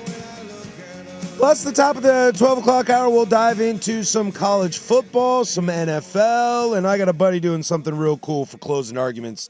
So a lot to get to. Stick around with us. Have some fun. 503-864-6326. That's the fan text line. Hang out with us there. Or you can see us live on the YouTube chat at any time. You can also catch replays, if you want to look at us and see what we look like in real life. See the looks on our faces when old Adam Gold was dropping nukes yesterday. That was fun. You can see that I am not a 6'5" former athlete, despite sounding like one. I am extremely good looking, despite not sounding like it. So you can check that. Hang out with us on YouTube. Hang out with us. And one of these times we'll do a show where we both stand up and you can see the difference between us. And see that it's not photoshopped in the photo. We'll just find a way for me to be up front and you in the back. And I'll be on a box and wear that giant suit that David Byrne wears in Stop Making Sense. Yeah, just shoot it like they did in Elf with all the, it's just the camera trick. Yeah, just do the camera trick. We'll call up Tom Cruise. Ask him what he does. Yeah. He's like, my best suggestion I can give you, run. When things are exploding and falling around you, everyone looks big. Oh, it's hilarious. I wonder, when did he get that put into his contract? And that probably every pretty film early. I do, there will be at least one running scene. Once he really started gravitating to the action movies, and I do my own stunts. So decently recently. Well, I mean, it's kind of funny when you look at the more recent Mission Impossibles. They had Henry Cavill in one of them, and in so many scenes that they're in together, he's like a foot taller than him, and yet he looks only slightly bigger. Yeah, that dude is huge compared to Tom Cruise. When you watch the first Top Gun, and he gets out of the fighter plane, and there's Anthony Edwards and Val Kilmer with him, it's like, oh, dude, you're a small guy. Yeah, that's even in that flight suit, you're a small dude. That's the last time they did the wide shot with him and Goose walking down the flight line, and it's like, he's a foot taller than him. What's actually funny is most fighter pilots are smaller. I would assume so. Number one, there is a height limit because you can't fit in it. Boss wasn't huge. No, when we talked to him, not a big guy. He's probably my height. Yeah. That's the thing. It's like you have to be smaller. I was telling him off air. We had a woman in survival school. She was a WISO, weapon systems operator, the backseat of the F-15. She, you mentioned call signs and how you get them. Hers was CSAR. Well, CSAR normally stands for Combat Search and Rescue, but for her, because she was 5'3", it was can't see above rails. So they talk about the rails on the aircraft. So so her call sign being CSAR was something she did not like, which was why it stuck. The more you're like, no, the more it's like, yeah, that's it, buddy. You and I have been kind of following this story for no T-bone? Yeah. You and I have been following this story for a few days now. It is now being reported that on Saturday, Matthew Stafford will work out with the Rams on Saturday.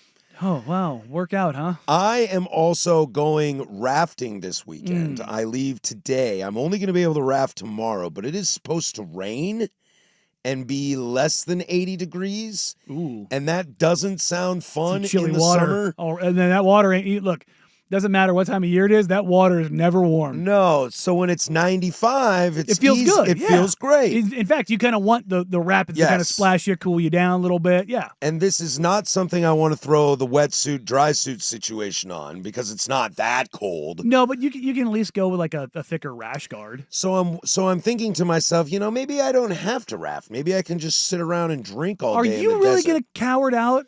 So the question is, oh my God, what is the better chance? Matt Stafford practicing this weekend or me getting my fat ass on my boat? Oh, now that you say it this way, Stafford. And he had an epidural a week ago. Well, it's my boat. It's my boat, and I have to guide. So, if I don't, I'm going to get some real repercussions. Yeah. But I also don't care. I was just saying, and it's don't also care. my boat, and I do whatever I want. Yeah, see? I am the captain now. Yeah, see, I knew where this was going already. You're sowing these seeds already because you're not going to do it, coward. You know what you're going to be? You're going to be what you are, straddling that raft, 1 foot in, 1 foot out. And you're like, nah, it's not warm enough, guys. Time to drink. I am going to pack my long sleeve multi-day shirt. Oh, okay. To protect from the sun that might keep me a little warmer. So I am prepping to do this. You're not. I am You're too. gonna accidentally forget I am something. 100% prepping to do it. You're gonna accidentally forget something. But if there's nothing I can accidentally forget. A paddle. No, there's like outfitters there. I can go get one. Hmm. Plus, my buddy owes me a brand new paddle because it's in the Locksaw River right now. Oh, I lost one. He lost my guide stick, which really stinks. It's in False Ono in northern Idaho. You don't ever want to lose that paddle in the middle. No. That middle paddle. That one matters. No, I'm fully intending on rafting. But look, if everybody looks around me and is like, I don't know, man, it's raining. Do you want to just hang out and do nothing? You're not gonna fight it get a one big fight bit. from me. Yeah. I don't know if you'll get a big fight from me. Yeah, you're probably right. Hey, whatever you guys want, I own this boat. I raft this thing all the time. I can do it with my eyes closed, blacked out, drunk. Ooh, YouTube chat. Oh, they're hitting you hard here. They're saying you're cooging it. Ooh, that's savage. Cooging it. No, I think cooging it would be getting on the boat and then dumping it nasty on a rapid. I don't know, man. Cooging it, just your little kid. No, because we still show up though. Yeah, no, but you're showing up. You're just not getting in the boat. That's the problem. You're not rowing the. Look? You got to go full David Goggins. Who's going to row the boat? It's not Patrick Harris. I mean, to be fair, 2002 Rose Bowl, we did show up. I wouldn't say we really played, but we showed up. See, but then again, Cougs, kitty cat, water, not amenable, Flat tire on the way. There you go. I can see it. You're going to go full CC Sabathia. You're taking Matt Stafford? Yeah. Let's face it, for you, it's more likely you're going to have a fat tire on the way than a flat tire. Someone's going to find a cavity in my excuse, aren't they? Yeah.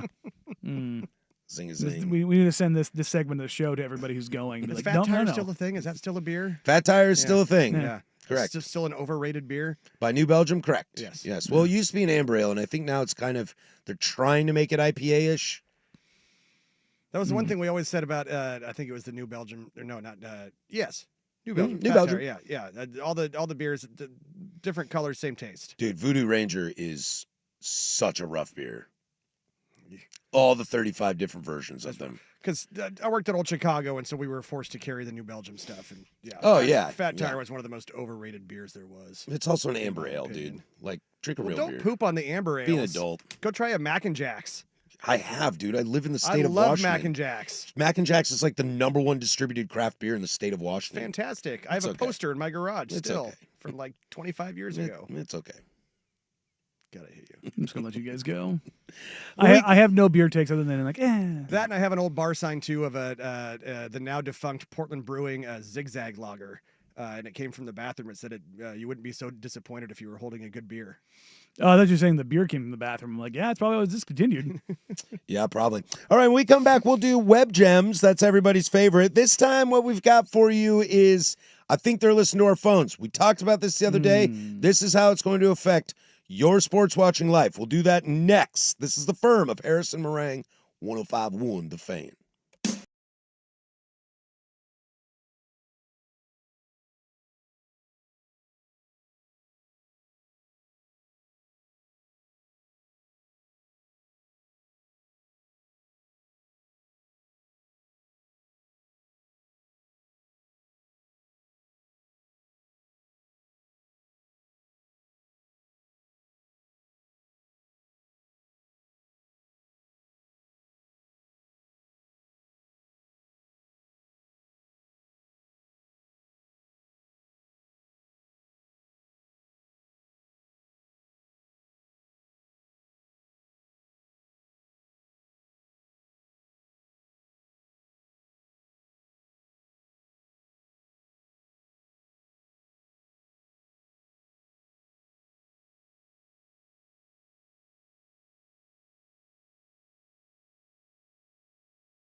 Aw, I've interrupted happy time. Sometimes it's bad. No, son of a... It's Web Gems, What'd you do? the firm of Harris and Meringue on the Fan Sports Network, 105.1 and 1080 The Fan.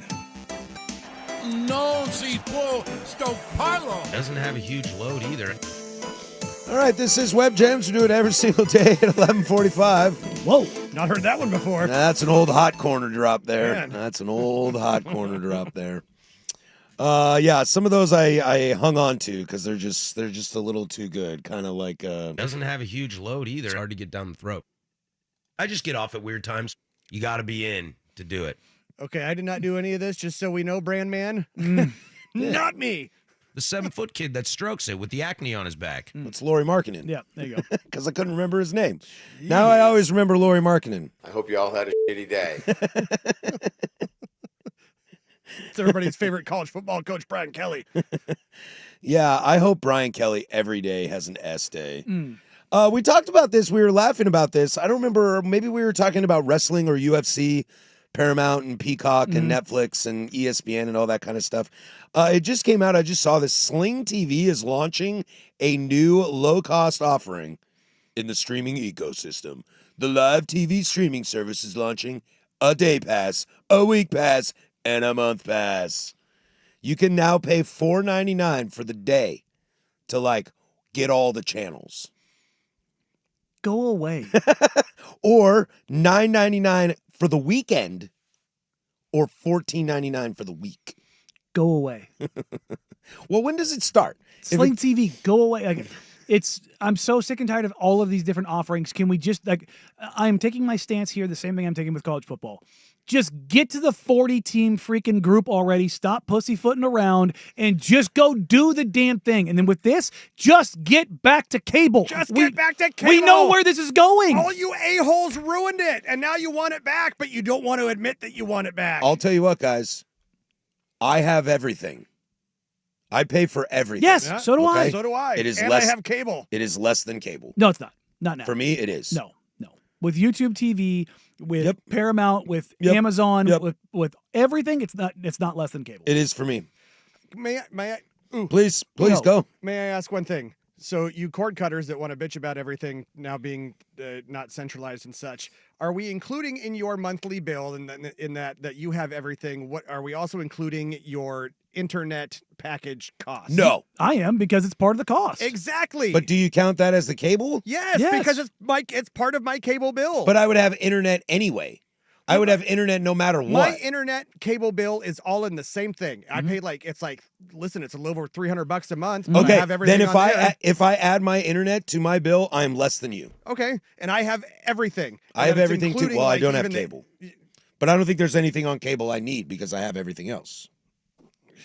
We are going to get back to cable. I will do the math. I will do the math this weekend, and I will come in and I will share with you how much I spend on everything. Some things I get free promotional. I get Peacock free.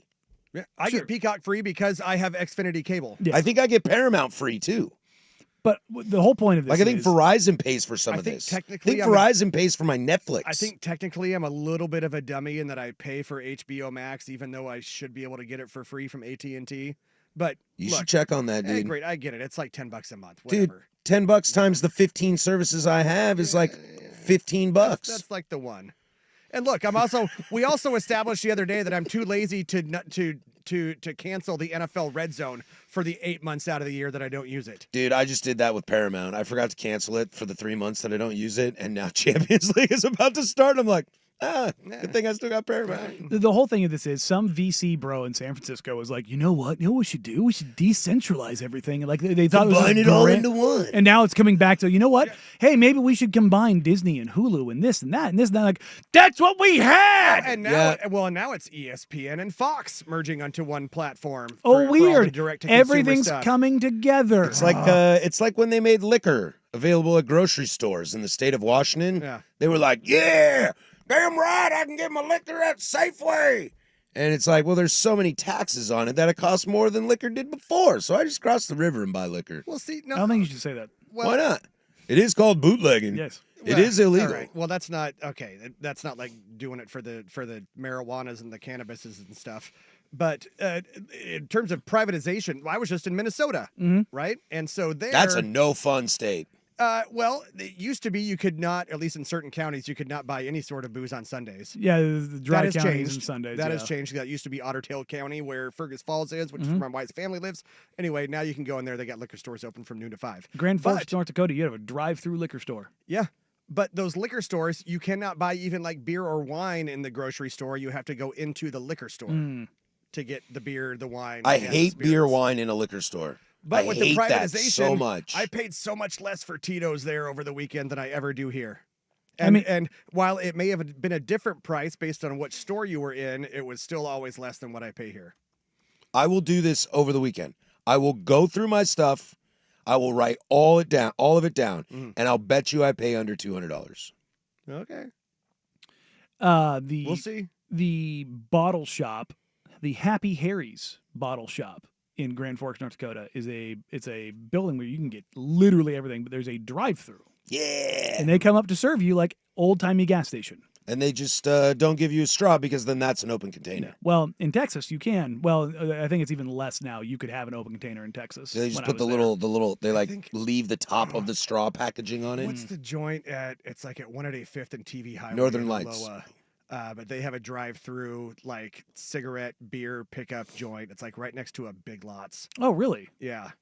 I wonder how they got around that in Oregon, of all places. But it's just, drive-through, pick up your half rack of beer, whatever, some cigarettes, and yeah. Rufio's telling me no alcohol in Pennsylvania grocery stores. Beer has its own store. Wine and spirits has their own. That sounds terrible. Yeah, God, it's god-awful. I have a buddy who lived in Oklahoma for a little bit, and they are clean on Sundays. He was living just out of college. He got a job. He was down there, didn't know anybody. Rolls into this bar. It's in February, and he goes, "Hey, is this a good place for me to watch the Super Bowl next weekend?" And the bartender was like, "Oh no, son, honey, Oklahoma's a dry state on Sundays." And he was like, "Are you kidding me?" And he goes, but then she looked at him and says, "But shh, don't tell anybody. In 3 weeks, we'll be open for the Daytona 500." And he was like, "Okay, I'll be there." I guess in Oklahoma it makes. I guess he in was Oklahoma like, "I don't it care makes about sense on Sundays because guess what? Saturday's the big day there. Yeah. He was like, "Okay, I mean, I'll be here for the Daytona 500. I don't care, but I don't have any friends, so I'm trying to go to a bar to get drunk and meet people." Oh, good luck. Good luck. Good luck. I wonder how many people will do this and how successful it could be and when the final day is strung. All right, one more hour to go. Stick with us around here. We'll get to some fun stuff, college, NFL, and then we'll get out of here with closing arguments. Don't go anywhere. That's Danny Morang. I'm Patrick Harris. This is 105.1, The Fan Sports Network.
Now, from the George McCoy and Warren Allen Sports Desk, a Sports Center update on the Fan Sports Network, 105.1 FM and 1080 AM.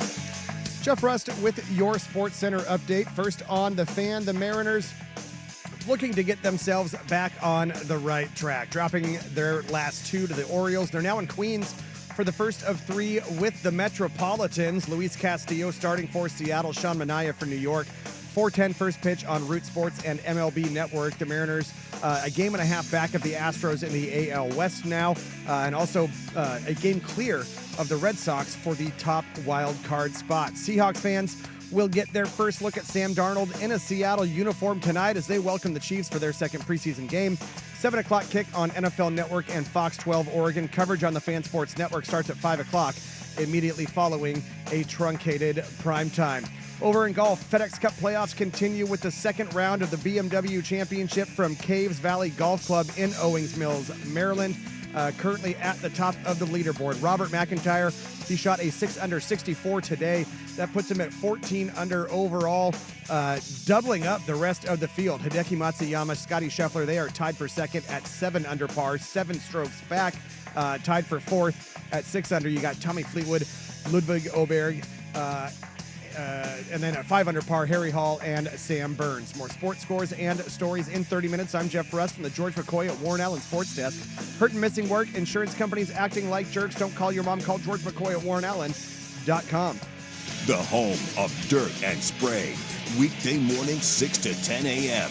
The Fan Sports Network, 105.1 FM and 1080 a.m.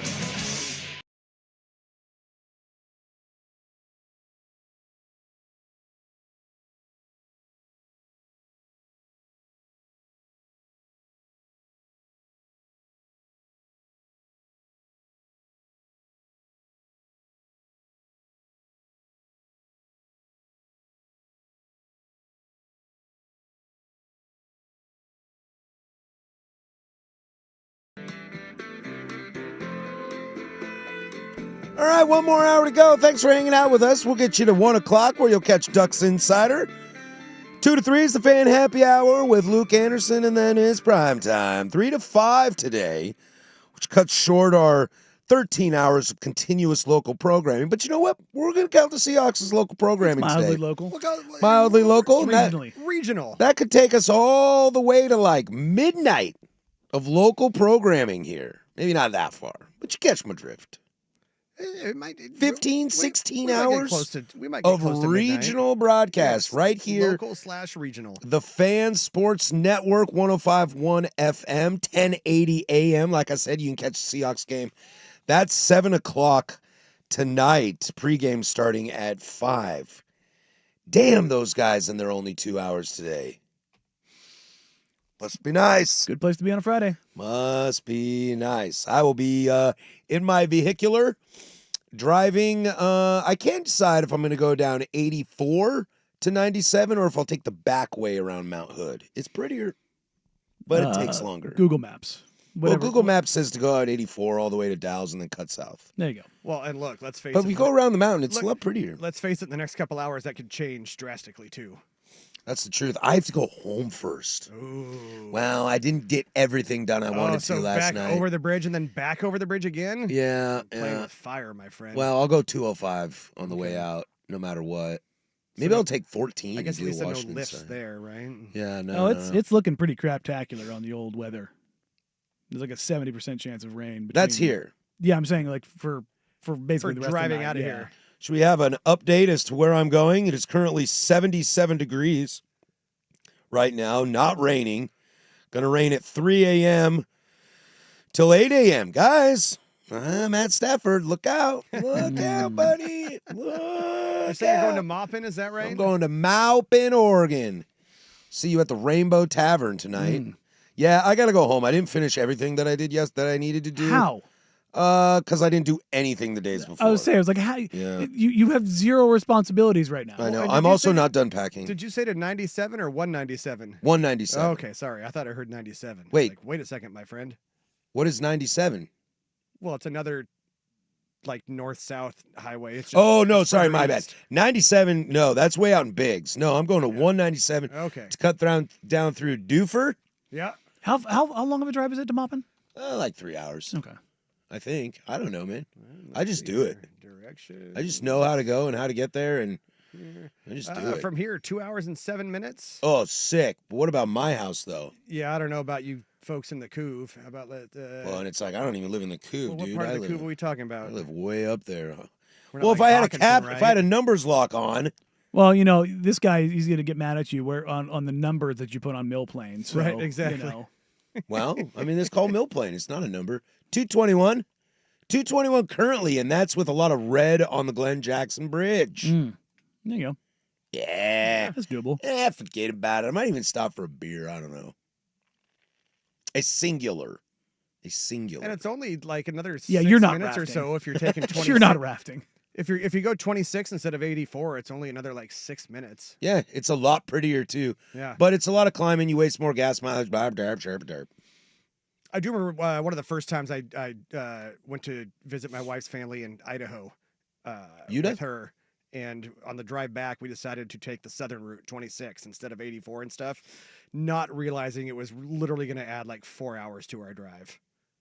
Oh, really? From Nampa to here. Yes, it added a lot. I have to imagine before Google Maps, like if you're coming from the Tri-Cities, this is like 2002 I'm talking about. Yeah, before Google Maps, I might have map quested. Yeah, if you don't have a map quest, printed it out. You could like look at it, and right before you get to the Columbia River, you could take Highway 14, and that because the sign says like to Goldendale, Vancouver. So if like you're going to Vancouver, Washington, you could take a right there, or you cross the river through Umatilla and then hit to 84 to get to Portland. Now, the difference between those, as the crow flies, 14 is the way to go. However, 14 is 2 lanes with semis. Yes. And 84 is not. Yeah. Also, I think we're bearing the lead here. You're not going to not take the path of least resistance. Come on now. What? You're not taking the long way. No, I'm not going to. Of course you're not. No, I want to, but I'm not going to. I might on the way home. If it's raining, though, that drive through 84 sucks. I mean, I don't think Like, that drive... 26 isn't that great. About Troutdale. And 26 isn't that great either, though. Yeah. I don't think that any of that drive is ever any good. No, it's when you're coming back. That's when you're like, all right. That's hot driving talk. Jesus Christ is born. You're welcome, everybody.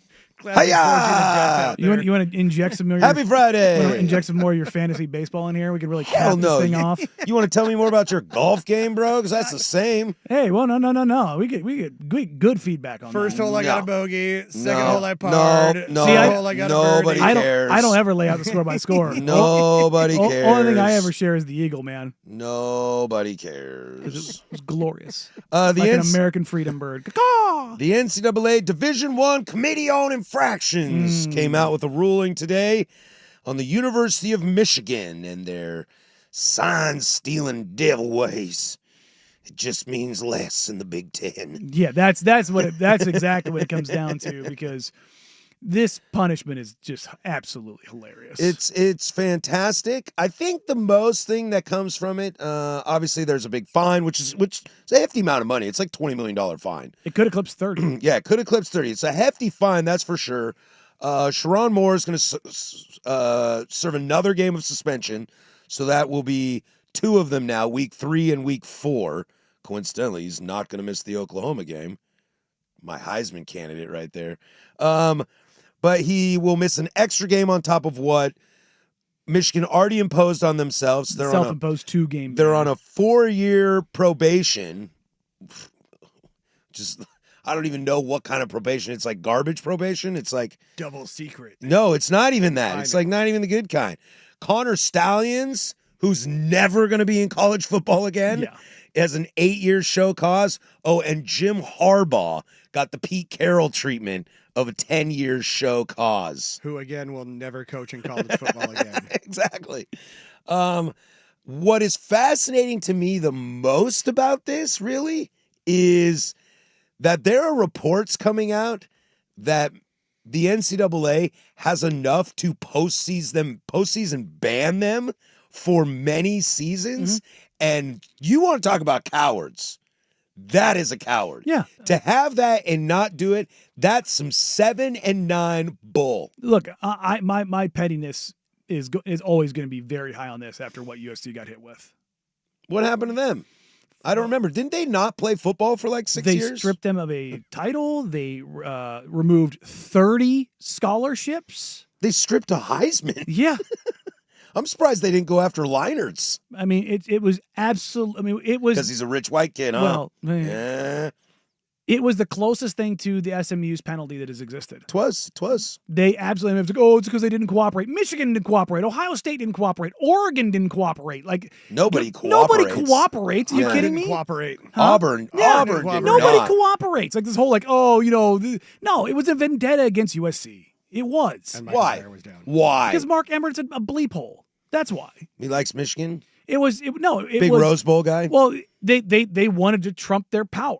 That's what they wanted to do. They wanted to look how much power we have. And now the Wizard of Oz, the man behind the curtain has been revealed, and he's weak and limp.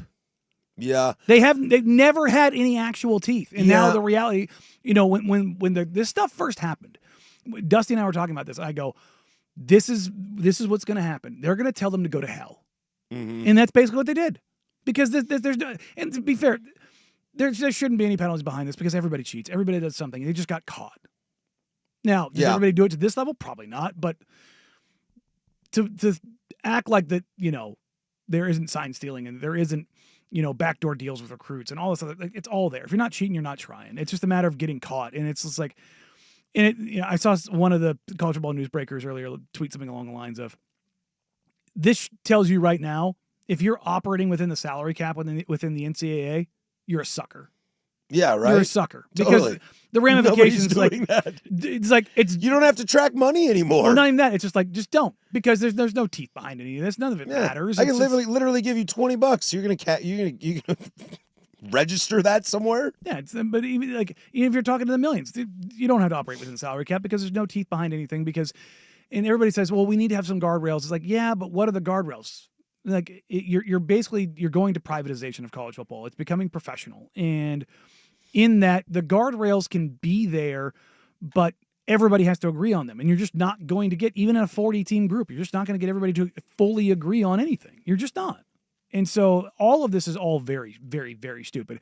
What's also funny about the findings that they found that came out of this was that, yes, indeed, Connor Stallions was on the sideline at the Central Michigan game. We already knew that. I was like, yeah, we saw the photos, dude. But it was so funny. It's like, yeah, we have confirmed. Like, yeah, we literally have photo and video evidence. What I confirmed it that night on ESPN. Why did it take you this long? The dude that looks exactly like him with the Ray-Bans on, he had the it looked like he had the Meta, like the Facebook lens Ray-Bans on, like tracking everything. It's like, yeah, no kidding. Yeah, I think the NCAA is just so scared of a lawsuit and being exposed. Like it's like they, you know what the NCAA is, to bring this full circle? They're Brock Bowers. The NCAA is Brock Bowers' hair. No. They're so afraid that it's gonna go away that they just keep hanging on to it, even though they should shave it. No. It's more. It's less Brock Bowers, more you. I shaved my head. I shaved my head this morning. No, I'm just saying cowardly.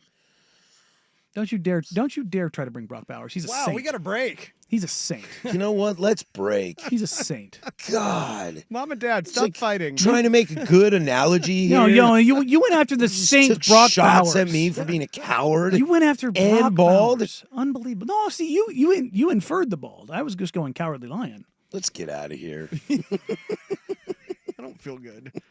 Open Saggy coming up next. The Firm 105.1 The Fan.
Damn it, Jim.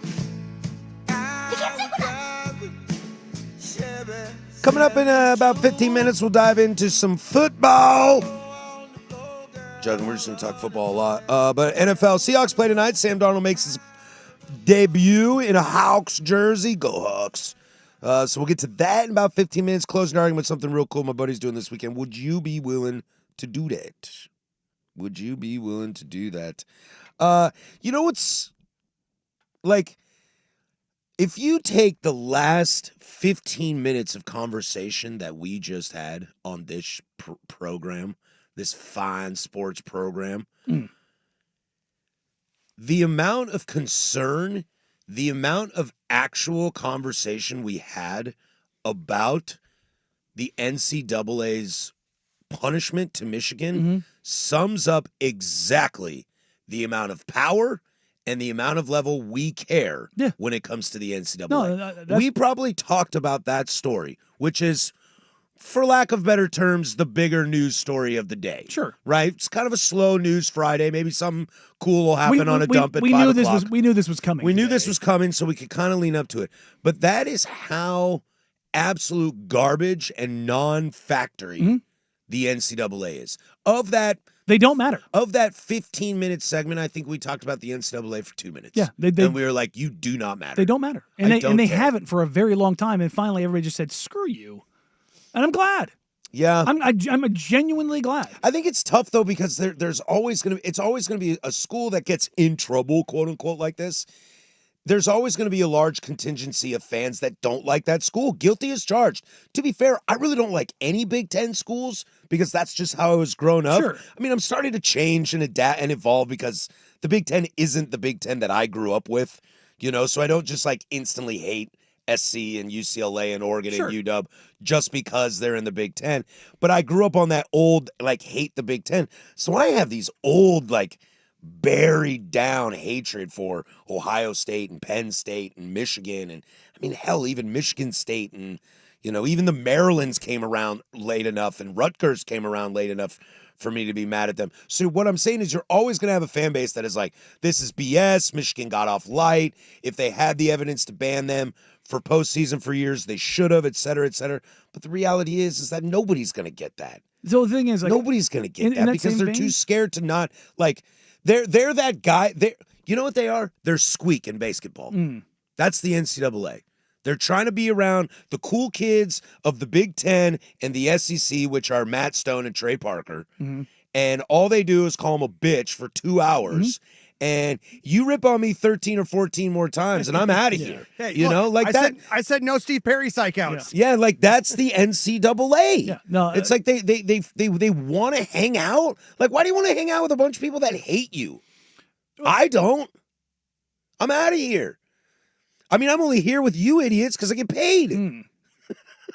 Well, I mean, in that same vein, the only school in college football that I really just hate is Ohio State. Like, yeah, I make my duck jokes. I don't hate Oregon. I don't want them, the Willie Lyles or the Willie Taggart stuff. Like, that doesn't bother me. Yeah, and I don't care. And I'm at the point in my life, especially with like where my school is, that now I don't hate anybody. Now I just watch. Well, no, I mean, like, now I just enjoy. Ohio State's the only program in the country that. Well, that's not true. Notre Dame. Those two schools, I despise them. But other than that, it's whatever. Like, there's rivalries and there's teams that I like more or less, but I don't really hate. Like Michigan, I don't care. Like, in fact, I probably like Michigan. But the only people who are really mad about this are probably Ohio State fans because they're always mad about something. They're like, oh, tattoos, and like, yeah, you got screwed over too. I get it. Like, yeah, you should not have gotten screwed over like that. So, like, maybe it's the collective me, like, being USC guy and feeling like, not even feeling like, they got screwed.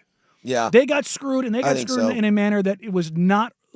Sure, too bad Ohio State hasn't won anything since then.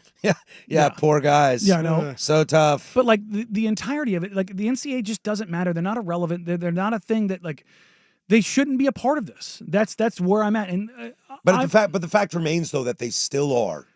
They shouldn't be, but they still are. They are in name only. That's the thing. Is like, because what's going to end up happening, in my opinion, here is. But what stops Michigan? And before we get to that, because I do want to hear what you're going to say. But if it doesn't matter, then what stops them from saying no? Sharon Moore's going to be on the sideline. I mean, they could. Yeah. Like, What is the NCAA going to come with the cops and Yeah, take no. more out? Like, what is this, a wrestling segment when Steve Austin gets arrested for assault for hitting Vince McMahon with a milk truck? Bungo, that's so cold. You know, like what? Like serious? If Sharon Moore just went out there, I'd be all for what it. would the NCAA do? We're going to vacate your wins. And that's I heard the guys this morning say a great point. Like, if a team vacates a natty, they never give it to the team that lost. No. So it's like, if you're going to say Sharon Moore vacates win, dude, he's not passing like Nick Saban in all-time wins. Not just that. Bear Bryant. The whole idea of like punishing the team for something in the past, like that was the whole thing that bothered me with the scholarships for USC.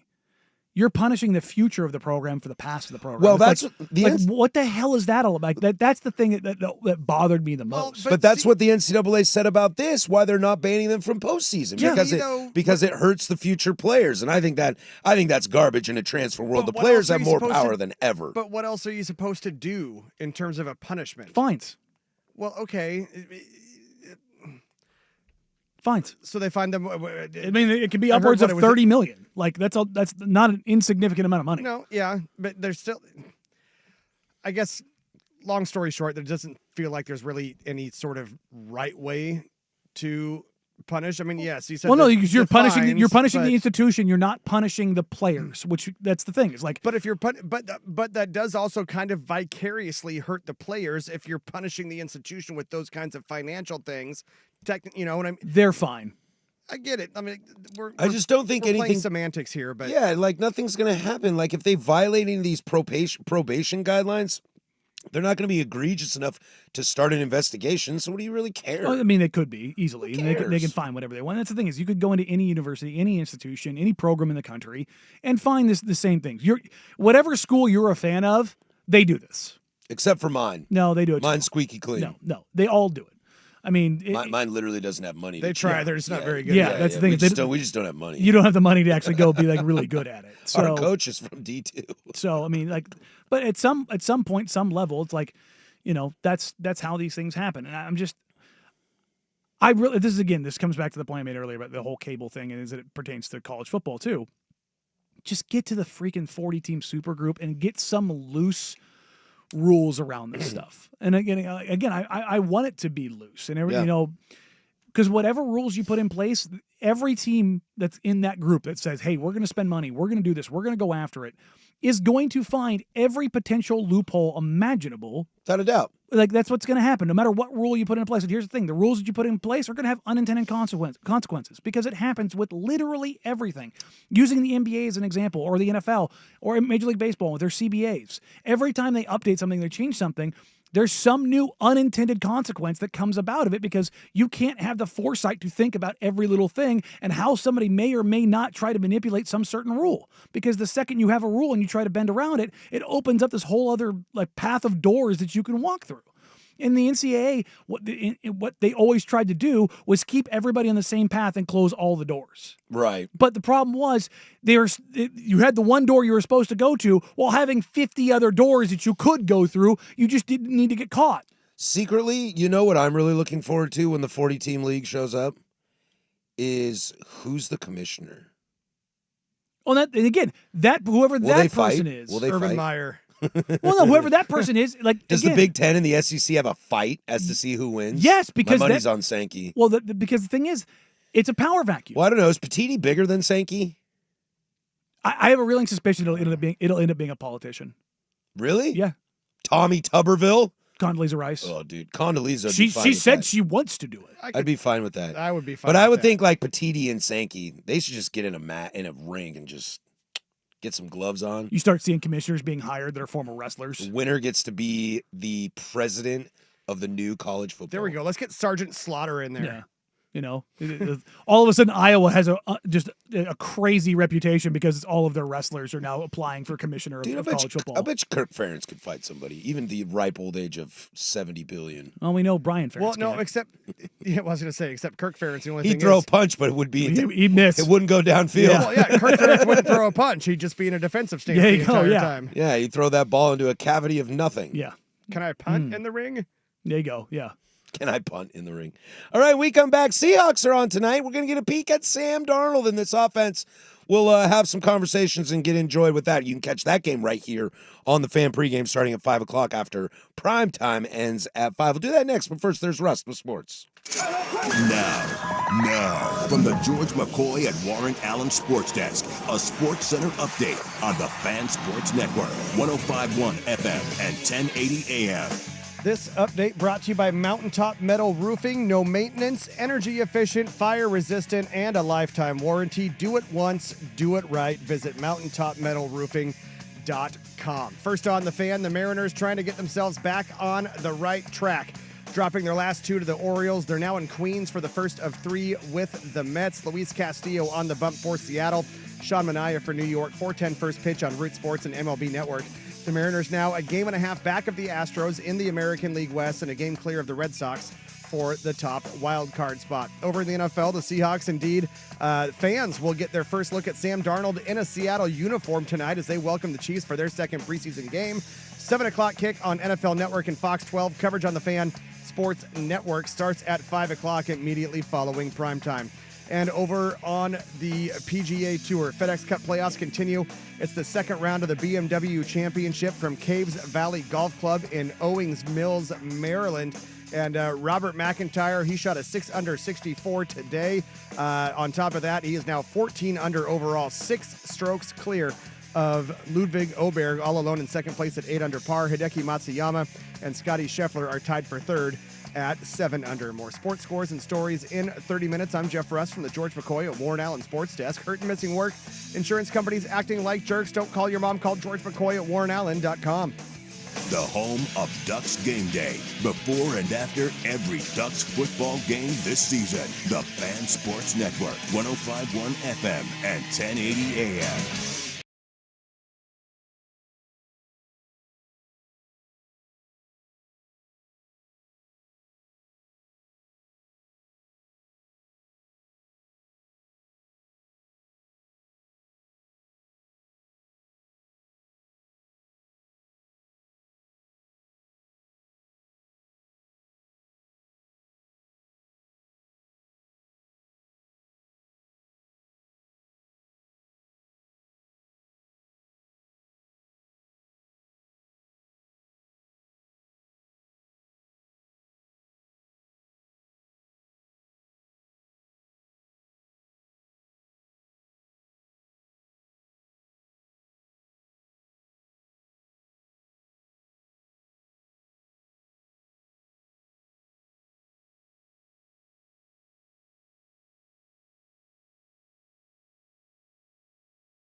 Closing arguments coming up next, and we'll send you on your way.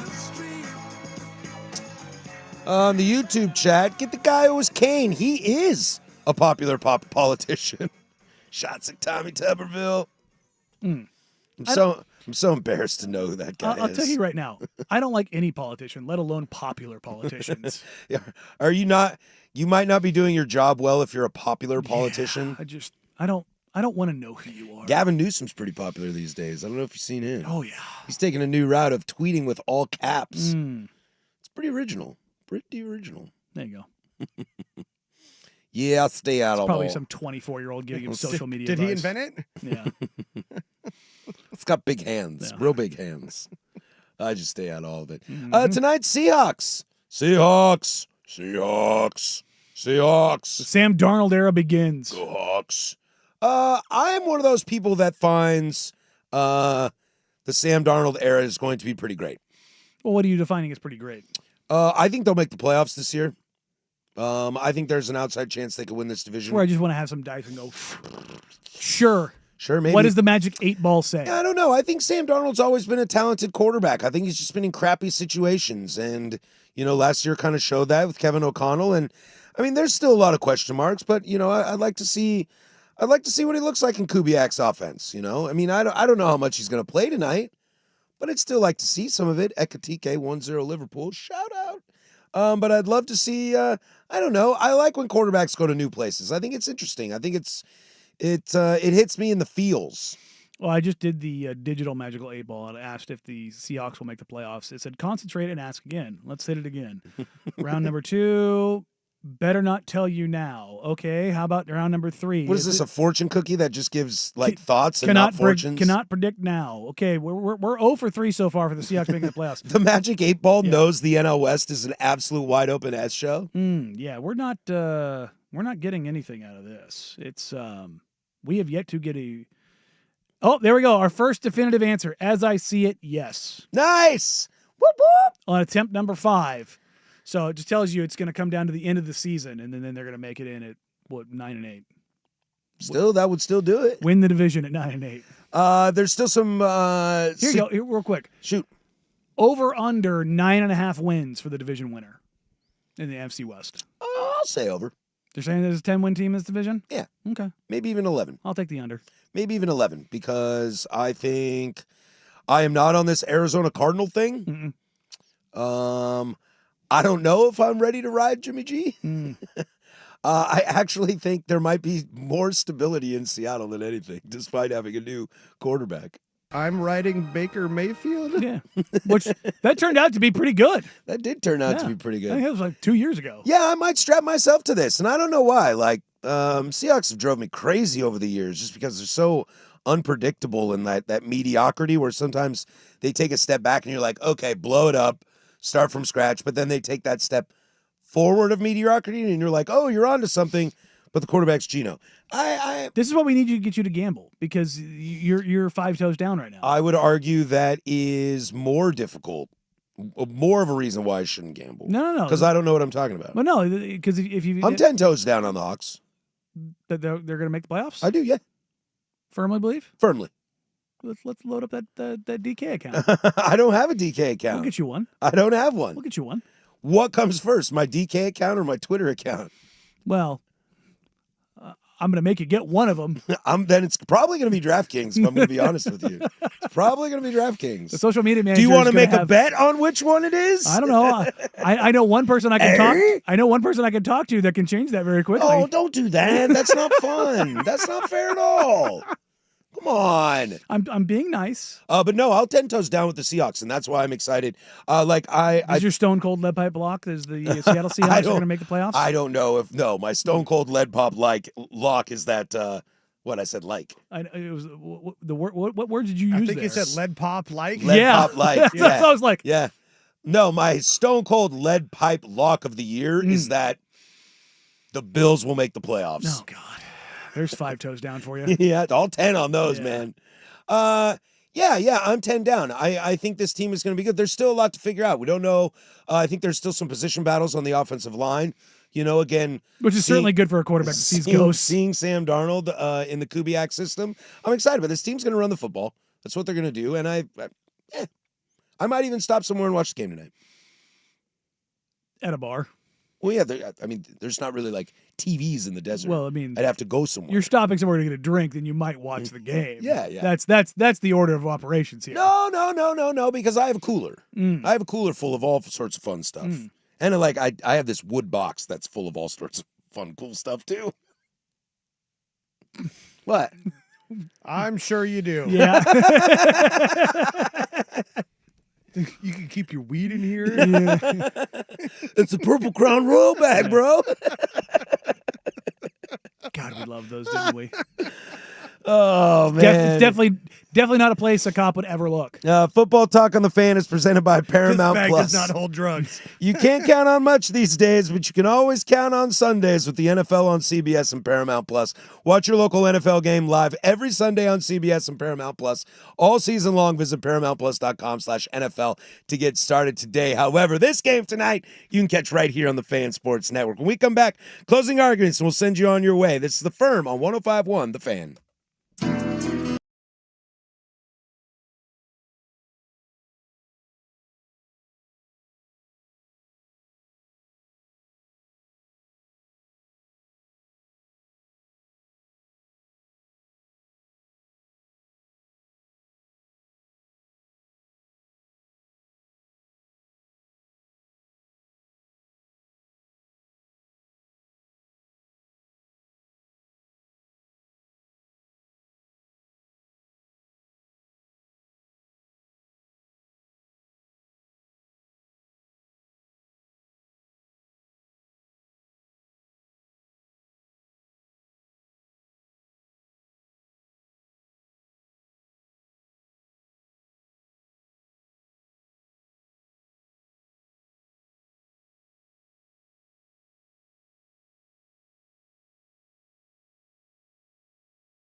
up for the day. You want answers? Which means it's time for the closing arguments. I think I'm entitled. You want answers? I want the truth! On the Fan Sports Network. You can't handle the truth! 105.1 and 1080, The Fan.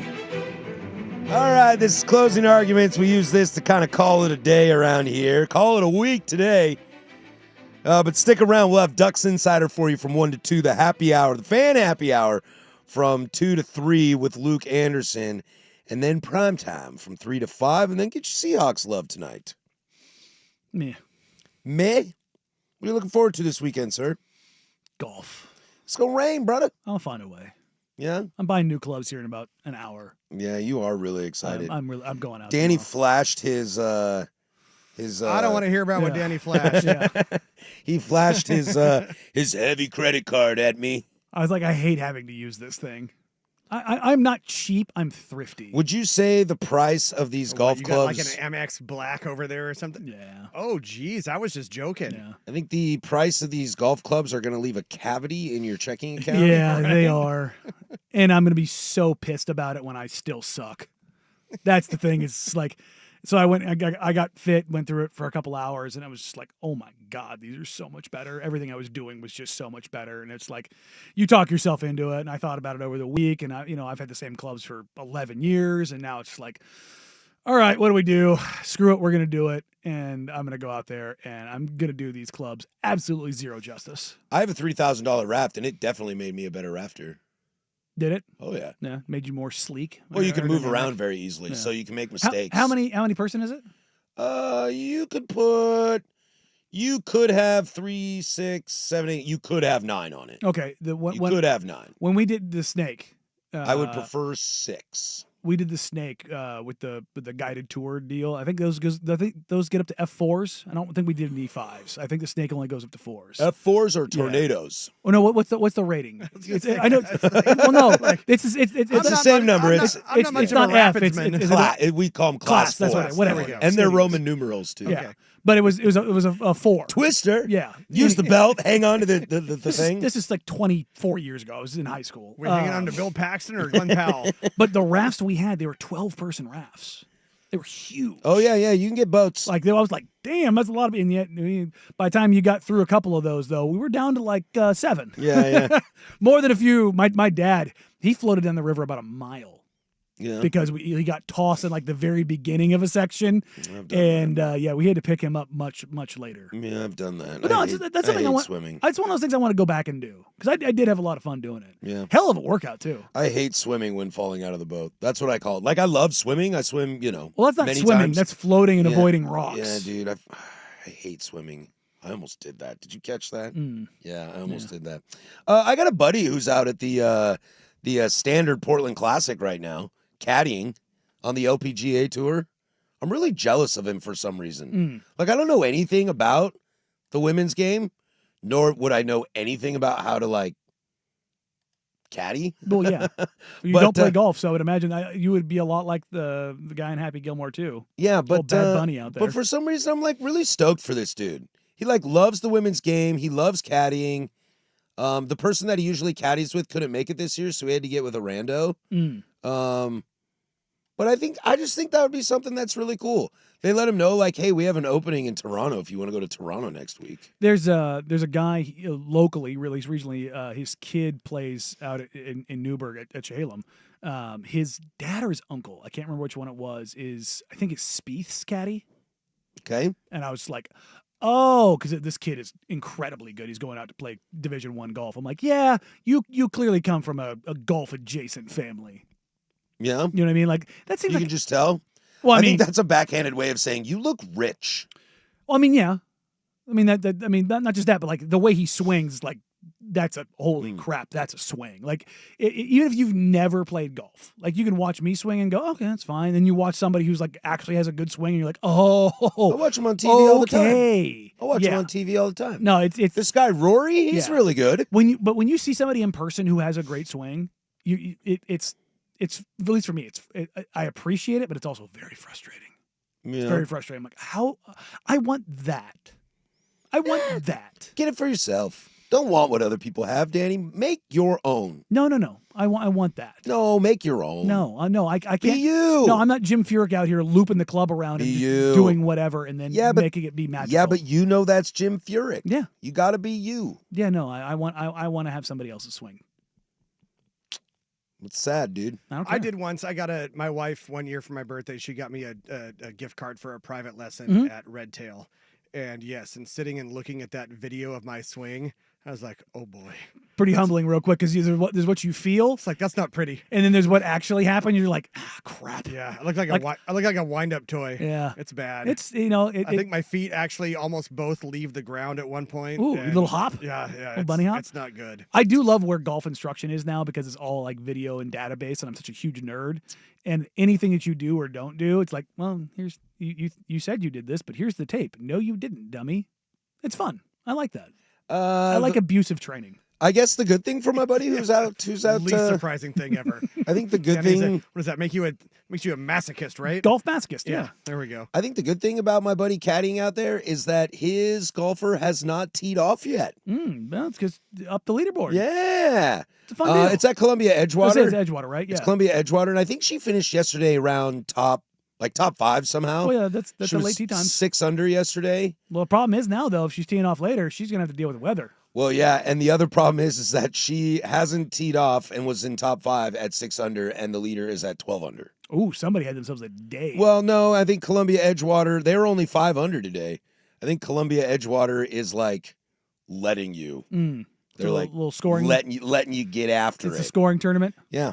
Okay. I don't know. I've never been to Columbia Edgewater. Have you been to a golf course? Yeah, I've been to many.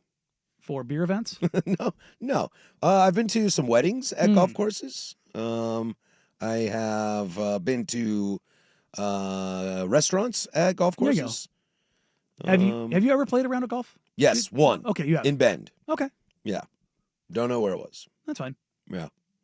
But you've been to golf courses significantly more for any other reason other than golf. Well, my father-in-law is a member at Royal Oaks. Oh, that's so we sometimes he takes us dinner over there. Well, maybe you should probably Speaking of looking rich, maybe you should learn how to play golf so you can go play Royal Oaks. I don't know, man. I think I'm gonna go rafting instead. Oh God, you're not even gonna do that. No, I am. You're not. I'm going to. I can walk my ass to Claremont in about 2 minutes. I almost want to put a little side bet on this of whether or not Harris actually it's a bad idea. Puts the boat in the water. It's a bad idea, man, because I will do it just to spite you. The boat's going on the water. He will do it just to spite you. 100%. Well, that might be worth it because that's where the content comes from. 100% it's worth doing it. Yeah. I think I'm just going to do it. I think I'm just going to do it to have fun. I do like it a lot. Do you?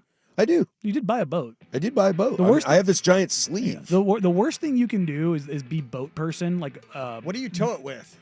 I don't. My buddy tows it. Otherwise, I fold it up and carry it in my car. Because I'm not aware of your vehicular situation. He's got a trailer, so when we do stuff together, I take it over to his place. Gotcha. All right. Makes it easier. Yeah. But yeah, boat person that has boat that never takes it out. That's a terrible. I mean, feeling. it's a plastic raft. Well, to say a boat is a little. But no, loose. I'm talking like ski boat, wakeboard boat guy. So like it floats. Yeah. It does float. Gotcha. Yeah. So technically, it is a boat. Yes. All right, that'll do it for us. Thanks for sticking with us. Enjoy your weekend. Be safe out there. For Danny Meringue, that's Jeff Rust on the ones and twos. I'm Patrick Harris. Go do something I do. Bye.